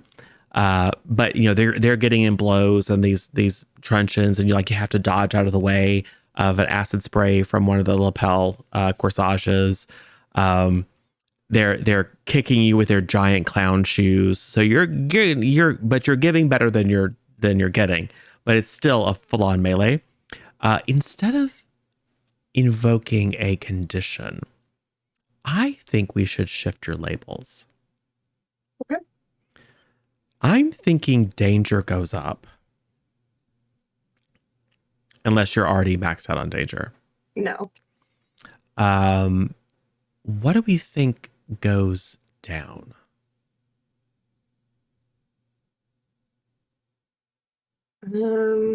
Maybe mundane? Yeah, that would probably be what drops. Cool. So I'd like you to shift your danger up and your mundane down. Cool. Because this is the second time that you've waded in full force Gonzina. Yeah. Cool. That is meta the consequence of trading blows. And there's no two hit, and there's no HPs or whatever. Typically, I would invoke a condition, but I think in this case, shifting the labels is another way that the world affects you as a result of wading into melee. Cool. Who's up next? So Impasse is holding a vast swath of these things at bay, sending them flying. Spectre just charges in barbarian style and starts whacking at them. Whack, hack with the big inflatable mallet. In seeing them do the things that they're doing with their sword and their hammer, I'm just going to look at my teddy bear and then look at the clowns, and then I'm just gonna say, well, do your thing, and put it down on the ground. All right. So are you doing that? What so that could be directly engage a threat? It could be it could be defend.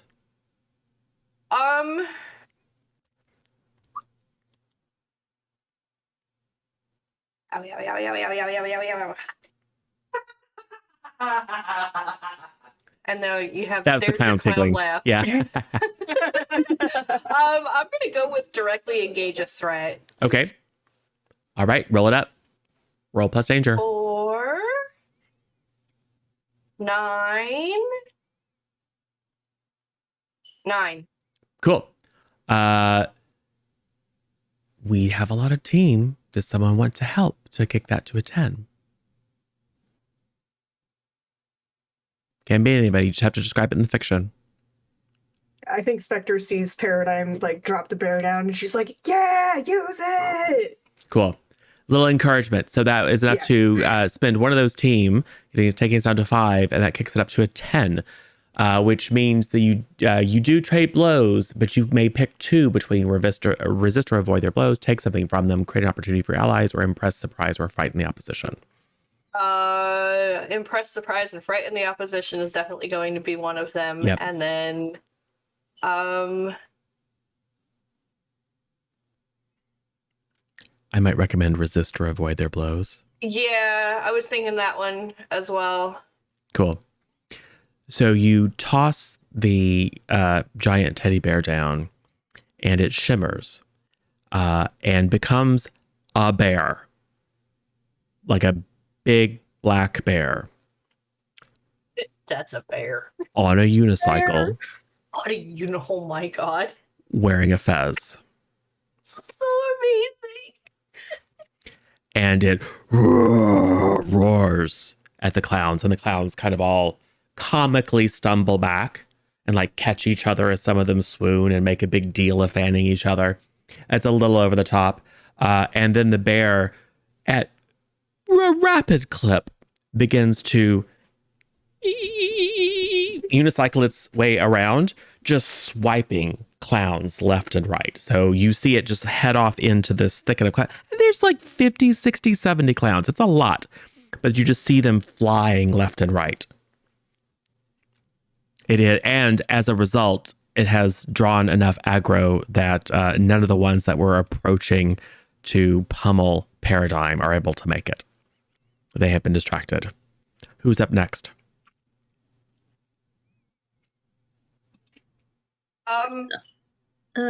So the crystals in the air, like way up there? Yes. And as you look up at it, what was a singular purple orb is now 3 in a straight line. And its radiance seems to have formed itself into a large, vaguely humanoid torso. And trying to kill us with these minor boons. And as you look up toward it, trying to help us with the minor boons. You can see this head with 3 vertical eyes look down at you with a sense of malice. Okay, well, I don't know what this headband can do, but maybe it shoots lasers. So I'm gonna hope it's that, and try to directly engage him and see what it does. Do it. If I was designing cool headbands, I think they should shoot lasers. Whoops. Well, I'll get that later.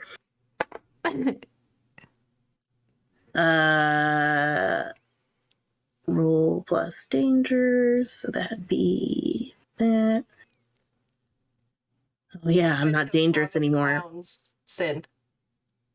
So I'm at a 5. You have a minor boon, and we have team. All right. Throw it like a boomerang. Ooh, that's a good idea. Okay.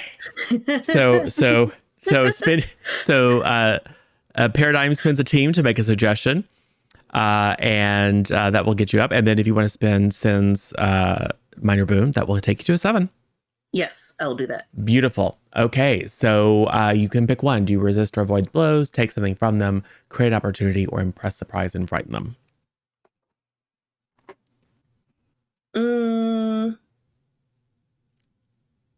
Maybe impress, surprise, or frighten the opposite. Okay. Maybe that will stop some of this. Who knows? Yes. So you start to think about it, and then with that suggestion, you basically just pull it off. And even though the one that you had before was your actual one, you can tell this is literally just it's sitting on your head like a hat. You pull it off, and it turns into effectively a boomerang of light. And you fling it up at the purple creature. It has to dodge really significantly. You can feel the entire big top sway and the creaking of the poles and the ropes. And even it's almost like the ground itself shifts as this massive creature has to dodge out of the way, and it kind of clips its form. And there's this silent roar of anger and frustration. And then the boomerang flies back. Actually, it flies back and lands on your head, because of course it does. Which will, of course, inflict a condition on it. And then, but in doing so, it has identified you as a threat, and several of the clowns come to attack you. I think we should shift your labels too. It doesn't have to be danger, even though you just engaged a threat. But what do you think makes sense in this scenario for your labels to shift? Because you're in a place where some of the things that you rely on being true aren't true. So yeah, You're a real girl. I'm a real girl. You're a real I feel girl. like mundane should go up. Yeah. Because it's weird. and you're like throwing things at people, and you like can feel muscles in your arm, and when these things are like pummeling you can feel it, but you feel it in a way that you haven't before. So you have a better insight into what like a mundane human might feel. Makes perfect sense. What shifts down? Yeah. Probably superior. Mm. Maybe freak? But I mean, I feel like you can be taken down a peg, like mentally, perhaps. I don't know. Would Being a real girl would be a humbling experience. it could be a humbling experience, or it could literally be. I mean, I think it also makes perfect sense for it to just be, I feel less special, which doesn't necessarily mean I feel bad. It just means I feel less of an outsider. I feel less unique, which makes perfect sense because you have blood and bone and tissue now. Yeah. Okay, cool. So mundane up, freak down.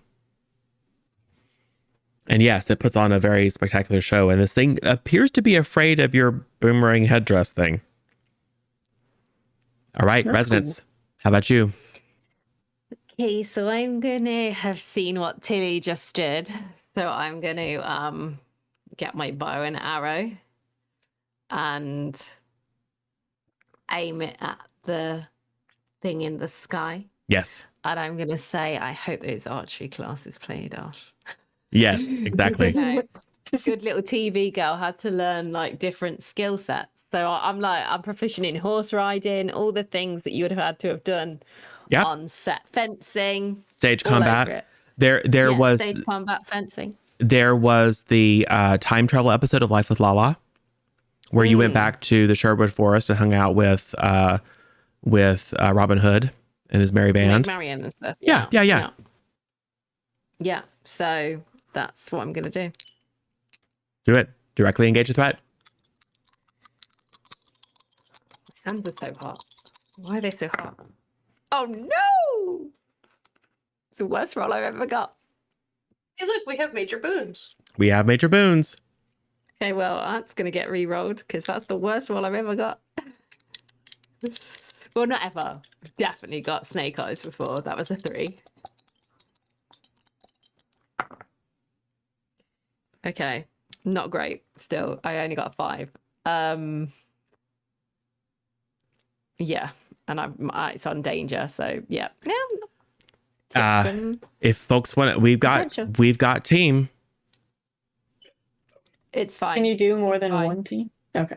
I don't know. It's fine. I think it's good to just sometimes have a miss. Okay. Yeah. Like maybe Gotta lock it in. maybe I go to shoot it, and what happens is it's so it's at the time that the big top sways in what you said with Tilly. So like Tilly's thrown it, and then it swayed afterwards, and I literally was just about to unleash the bow, and then the big top swayed, and I moved, and then the arrow moved to it. So I missed it. And also with it being engaged in Tilly, maybe it moved towards her as well. So you're firing arrow after arrow, and it just dodging around, having a hard time, and then as you center yourself to get a clear shot, like to try to ping it in one of the orbs that are its eyes, a trio of clowns rush up around you, and they pull out their little horns, and they just start discordantly honking them in your face, and it just distracts you.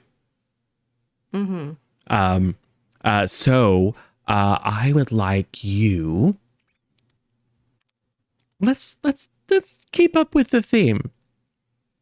So let's look at your labels and think about how these might shift. I think it's Mundane up, breakdown. Yeah. Or well, I don't know. Yeah, I don't know, because I felt like if I don't think that makes sense for the story now, because I think if I'd hit, I would have felt like less of a freak because I was able to do something without my power. I feel that maybe superior or savior is going to go down because I didn't do anything. I think you're right. I think mundane up and maybe superior down. Because like I'm less special. So mundane up. Yeah, makes good sense to me. Cool. Okay. All right. Well, it is. Don't forget to mark your potential. Yes. Yeah, I did. It is chaos. What are people doing? Because it's not like the bad guys are gonna, they don't really attack. Like, this is very player forward, or at least particularly in this situation, it's more like, how are you dealing with the threat of this massive thing? But Is there still candy floss or cotton candy? I mean, Tilly hasn't been Or able to stick? cram all of it down her throat. Yes. Okay. I got a lot of it though. I'm gonna use whatever is left, and I'm gonna try and like lasso the 3 orb things, and kind of like either Fair enough for blind that. or hold them together. or- I will say you go you have the idea and you go to grab the candy floss. It's candy floss. Okay, so it's not effective. But Yeah, as there's this. But it doesn't mean you can't do things. But as you go to like, oh, maybe this is special too. It's like, no, it's just candy floss. It's just mostly eating Well, candy that's floss. chucks the candy floss at the Right. thing and just bounces off. What about my thing? The No. ball that goes. I'm gonna You know say, what I'm on about, by the way, those things. yeah, I'm gonna say for cool. magic's sake, the things that you purchased are just the things that you purchased. Yeah, I was going It's to say, the- it's the prizes that we won. Yeah, it's the Okay. the things that are at least in your minds intimately tied with your abilities that somehow have gained some sort of representatory power here in this space. So Correct. Okay, so I just say, Uh. I think we need to take out the thing in the sky. Yeah, so Resonance and Tilly have the ranged weapons. So I think my focus and probably Perspector is going to be crowd control just so that they can get a clear shot. So I'll probably just yell out, I'll try to give you a clear shot and keep trying to defend. awesome. Yeah. I'll say I'll take Tilly, you take Resonance. Okay. We can. All right. So make your let's assuming just find what you're doing and we're all gonna roll together. I Okay. just say under my breath, Mum will kill you if you don't get this right. All those bloody lessons she paid for. And so Paradigm, is your bear attacking or defending?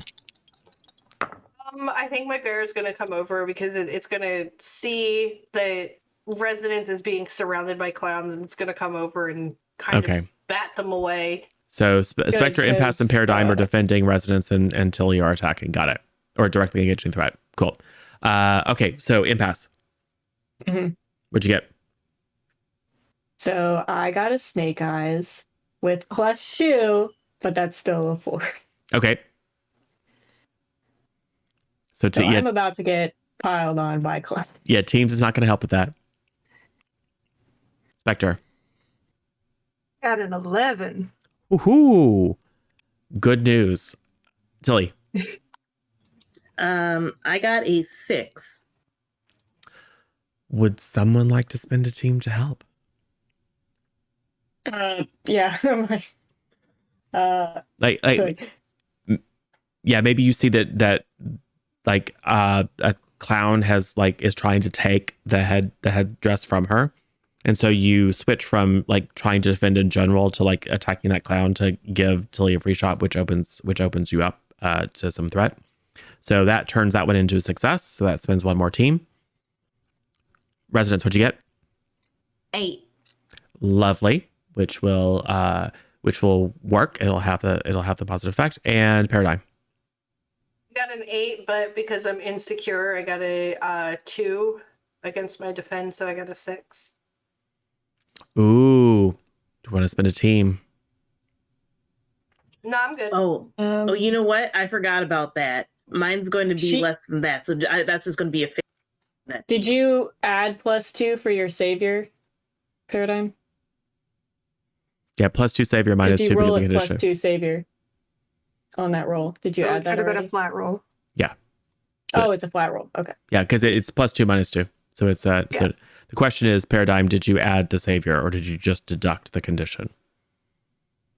No, that was with the added savior. Okay. Oh, okay. So Wait. Hang on. Math is hard. Mhm. Had a 5, 9, -2 is a 7. 7. Okay. Yes. Okay. So who marks potential? I got to correct mine because I forgot that I'm also afraid. Yes. So mine was actually at -2. We don't spend the team because I would be at a 4 then. Okay. Okay. Cool.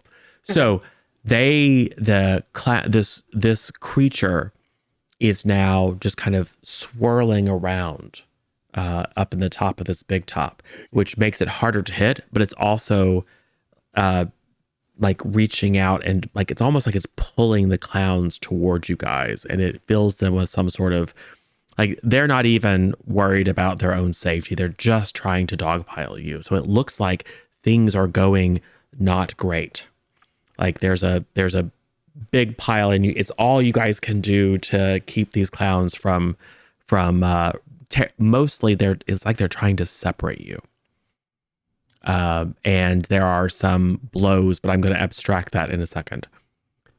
Third round. What's the strategy?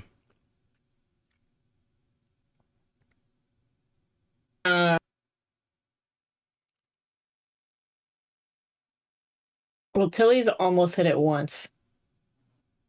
So. I've hit it. Oh, you hit it? Okay.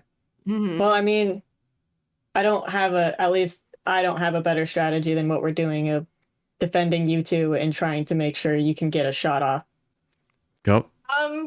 What protections do the bracelets offer? They gave you advantage on the initial roll to resist a powerful blow against its psionic influence. Okay. I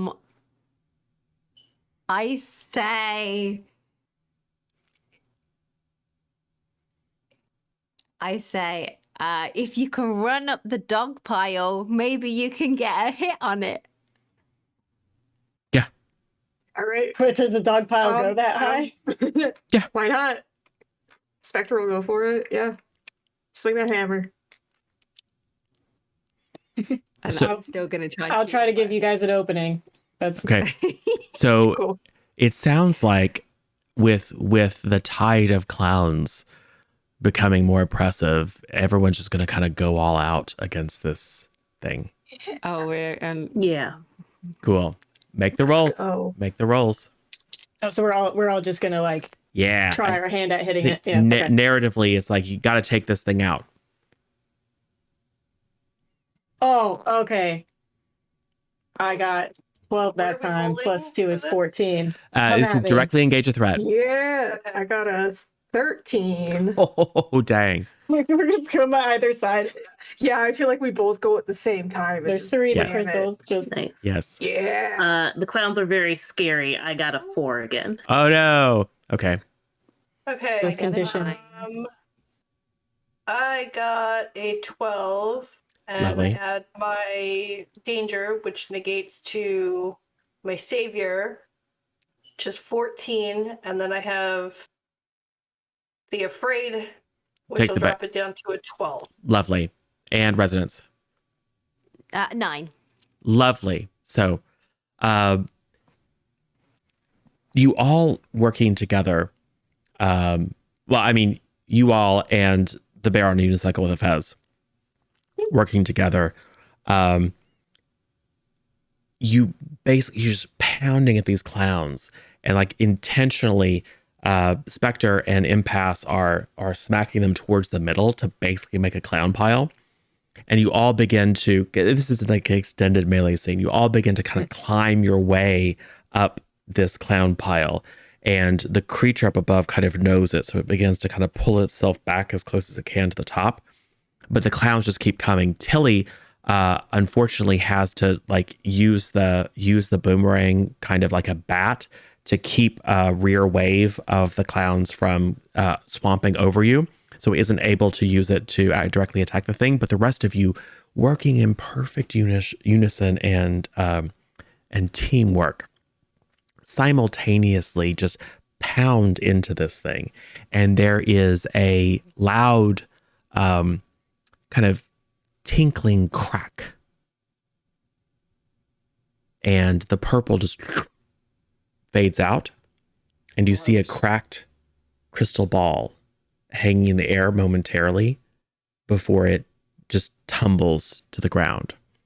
All the clowns kind of do very melodramatic, like swoons and fear looks, and begin running around like crazy, and like dragging their unconscious colleagues out the flap of the tent, as the last and like literally the pile of clowns underneath you is just dissolving away as they get up and run away and are dragged off, and eventually you're all just kind of left standing in defensive postures in the center of this big top. And then there's a momentary sense of distortion, and you're back around the table. And the bearded woman kind of blinks her eyes and say, "Spirits are done speaking today. I must rest.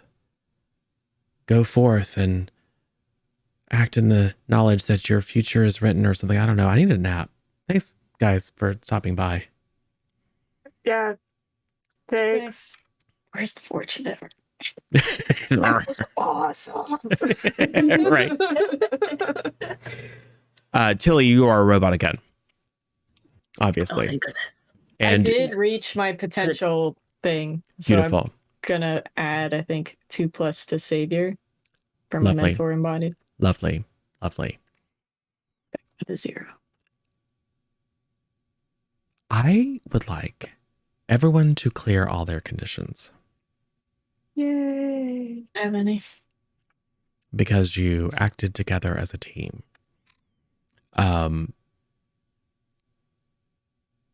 You're fairly certain it wasn't real, but you were able to adapt to an unusual situation. You were able to rely on something that wasn't your powers, and you were able to directly overcome, at least in that dream space, a very threatening enemy. And I would also like you all to mark a potential. Big deal. I'm just gonna real quick, like you guys went through what I went through, right? Like That was pretty cool. Did you see us at the end? We were like beating up with the hammer, and you came up with a sword, and like there was a bear, like right in the center. Yeah, there was a bear. I will dream of candy floss forever. Yes, you can still, even though you are a robot, you still have the full sensory record of the candy floss. So you like really know what it tastes like. Residence, was the blue kind or the pink kind? Pink. It was the pink kind. Strawberry. So slightly bubblegummy flavored. Strawberry. Yeah, it doesn't taste like strawberry, but whatever. No. Maybe that's It what you think tastes like strawberries taste like sugar. now. Yeah. Cool. So you make your way out of the tent. It is nighttime.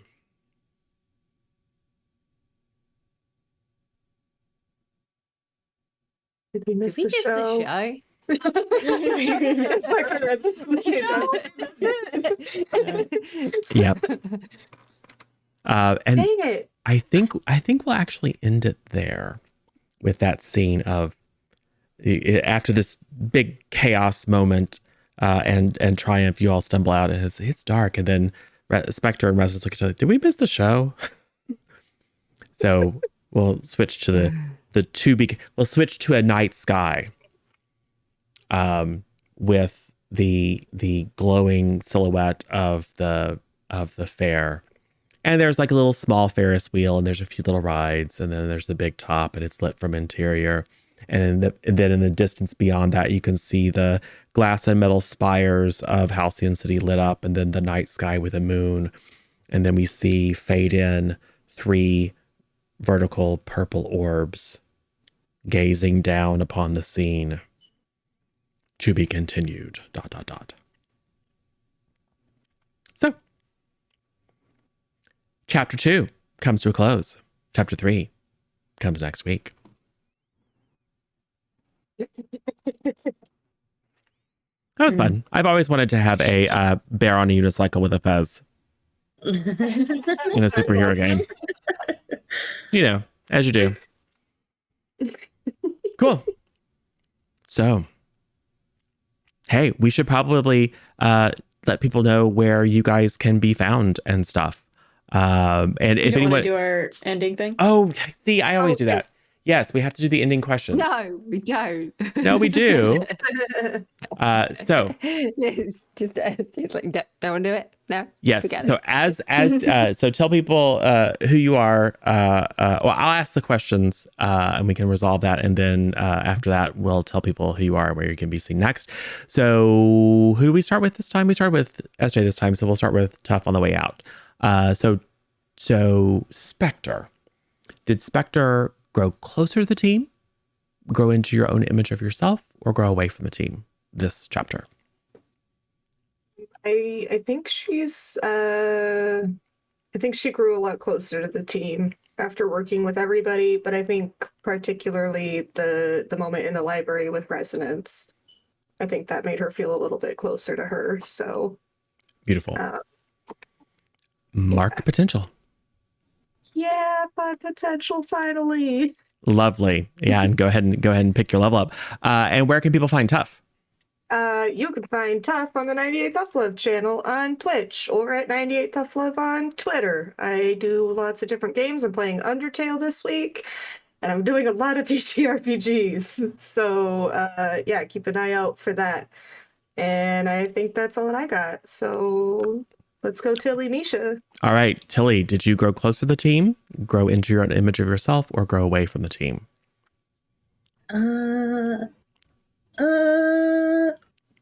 I'm not sure. I mean, I assume it's grow closer to the team, but I don't have a particular moment in mind. You know what it I feels think like to either be a works. flesh and blood human now. Yeah, that probably might be growing into a vision of myself, because that's interesting. True. Could be either. The ability to empathize and understand the team better could result in growing closer, or it could be knowing yourself better and just more information. So it's really a player choice. Yeah, we'll grow closer to the team. That's nice. All right. Potential though. Mark that potential. Yeah. I'll do that in a second because I still need to pick out the thing I got from this last time. I gotta think about it quick. No worries. And Any rate. where can people find Misha? You can find me mostly on Twitter at Misha Weha. But also here, I'm going to be running the Avatar game this Thursday. And Nice. obviously, I'll be back here on for this game's conclusion. Yes. Conclusion of Yes. issue 2. Same time, same channel next Sunday. Yes. Awesome. Cool. So Resonance, did you grow closer, more into the vision of yourself, further away? Same answer as Spectre. Perfect. Same answer, same reason. Perfect. Mark that potential. Will do. Let me mark it now. Boom. Awesome. And where can people find Rachie? Here on Twitch at Rachie H. And then all my social stuff is on there. Yeah, come play some Stream Raiders with me and stick around for all my new stuff when it comes out. Beautiful. Paradigm, yes. Closer, more into yourself, further away. Definitely closer to the team. I mean, working together with this, a giant protective bear on a unicycle wearing a fez and comedic swords. The comedic value was 100% there, and shouting suggestions and everything. Yeah, it was definitely a team building session. Beautiful. So mark that potential. And where can people find Zodi? You guys can find me here. You can find me over in Juice's channel. You can find me over in Tough's channel. You can find me on Twitter with this name. Sometime, eventually, I don't know when, I may stream again. And you can find me on my own Twitch channel under this name. And that's basically me in a nutshell. SJ. Perfect. Okay, impasse. Closer, more into yourself, further away. I'm torn between self and closer to the team, because I think that talk with impasse it's helped me like kind of realize I need to draw myself a little bit away from him. But I'll probably go with team. Nobody has influence over me, so I might as well give it to somebody. We'll go with Tilder, because I worked with Tilder at the most, I think. Beautiful. Oh, someday I'll actually tell people to do things. Then you'll regret it. Reward. So instead of marking potential, you're going to give Tilder influence? Oh, wait, is it? I It's thought it was or. both. It's or. Oh, I should have made that clear. I'm Sorry, assuming people Tilder. are taking the potential versus influence. Although residence inspector, if you don't have influence, you could choose to do that instead. To give influence. Mm. I think mean, to be honest, I think you can just give people influence. Yeah. That Yeah, I thought one of the. So it says and, though. Yeah. It's and clear Oh condition. no, or you're right. potential. You're right. I'm sorry. That's my bad. You're right. Because I was hesitant at the beginning because I was like, I don't want these people to have influence over me yet. I But already have influence over Spectre, according I just gave that to you over Okay. because I was of gonna that say, growing into. You know, the words are right here, 3 feet from my head, but I can't be bothered to actually like read them. it I does just have an skimmed them. or, but it means the condition or Yeah, influence. that's right. That's right. Perfect. Does that mean everybody has influence over me except Impasse now? Well, That's why you perma banned me. So I did. How I dare. did. you've made it so we can never. You could undo that if you wanted to. But No, it had to you have can't. It's a potential She thing. literally, of all the things to use her unlocked potential. Oh, on, got she it. was Like, I interesting. chose that one. It makes perfect sense. It was because of where maybe this, we can never when be I, a full team. No, you when can. I unlocked the potential. I don't know, I It think was teams should when look over each other. it was what made sense in Yeah. my narrative of what to do at that time. But like, I don't think my character will ever, because it doesn't matter. And it doesn't mean that you can't. Also, Does it mean you can't be a team? growth Yes. opportunity there. Yes. No, it's good.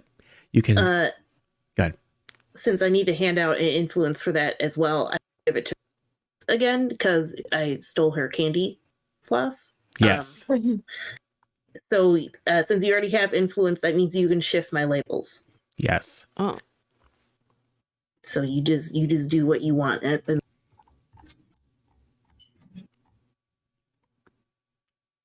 Yeah. To reflect how you see Tilly. Like maybe and specifically like seeing Tilly go, oh my God, I can taste a thing. Right. and the insight that might provide you as a Tilly's character, how that might change the way or how you might then view Tilly, and then that will shift Tilly's labels.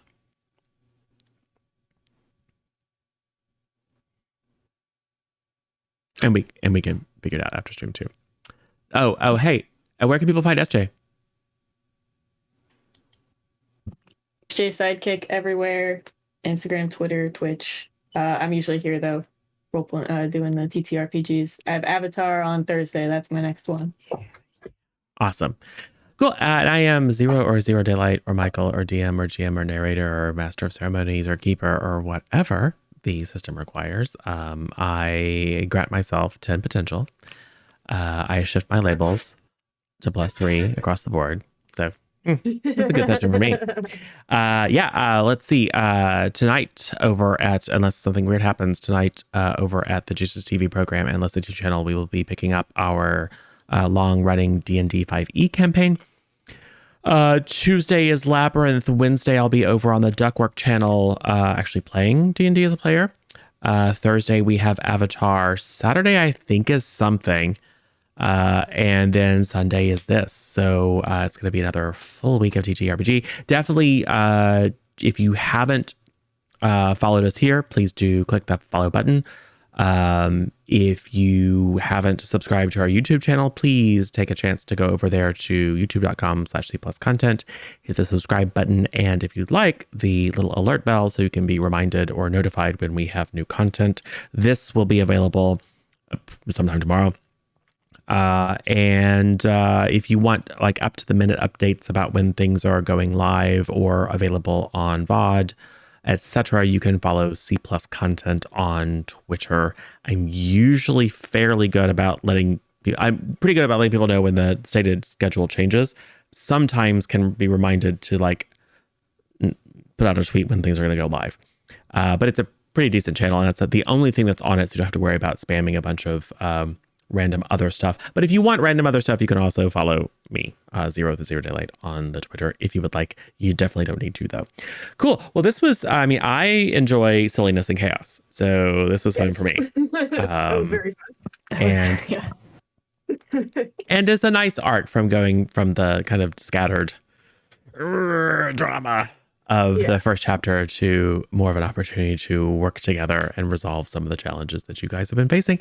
And now all you have to deal with is a world-ending threat that's gonna, swallow your souls and use it to power their own evolution into a giant celestial monstrosity that's gonna eat the world.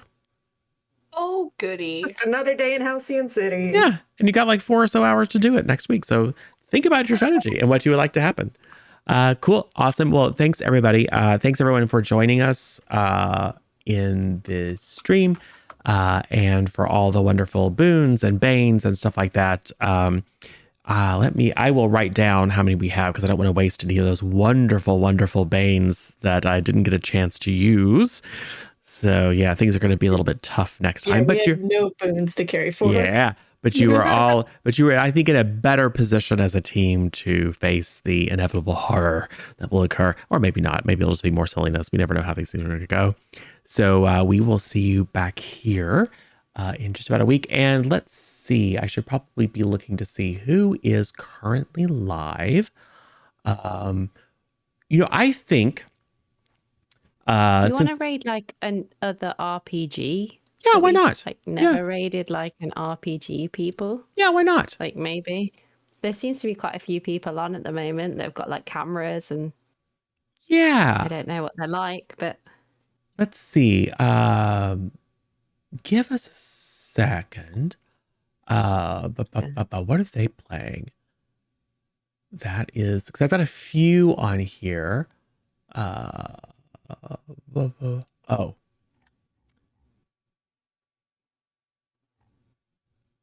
They've got an ad, but I am familiar with Roll the Damn Dice. Because some of the other people that I follow, have 30, 40, 50 viewers. So it might be fun to go check out one that has maybe a little bit less. I'm going to wait a second to make sure that like they've got cameras and stuff like that. But anyway, so yeah, we're going to raid out to someone here momentarily as soon as this Mitsubishi ad is done. You can do your raid call. Yes, that is a good thing that we could do in the meantime. Cool.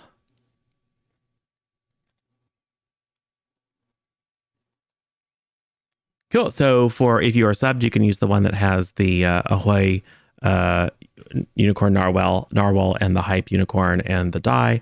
And if you are not, you can use the one that has the shrug emoji, which is kind of on brand. And then it is live.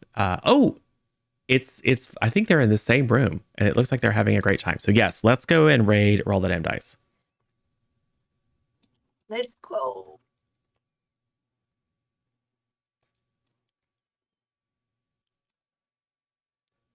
Is it working? It's taking. Yep. Awesome. Well, thanks everybody. And thanks for that suggestion, Rachel. Yeah, we should probably reach out to people who aren't our like always and forever raid there's friends. another one that looks cool that's called like Ava Surrate or something like that. They've got all pronouns and stuff on theirs and all that lot, so it looks quite friendly. Yes. Like just having a browse. Same here. Yeah, we should make a list of the smaller ones and that we run into that we like, and we can start spreading the love around. That'd be awesome. Cool. Alrighty. Well, awesome. Thanks. Show the love to Roll the Damn Dice. Looks like they're having a fantastic time. And we will see you, if not before, back here next week for the conclusion of this issue of Teen Justice Academy. Yay. Bye, everybody. Bye. Bye, friends. Bye.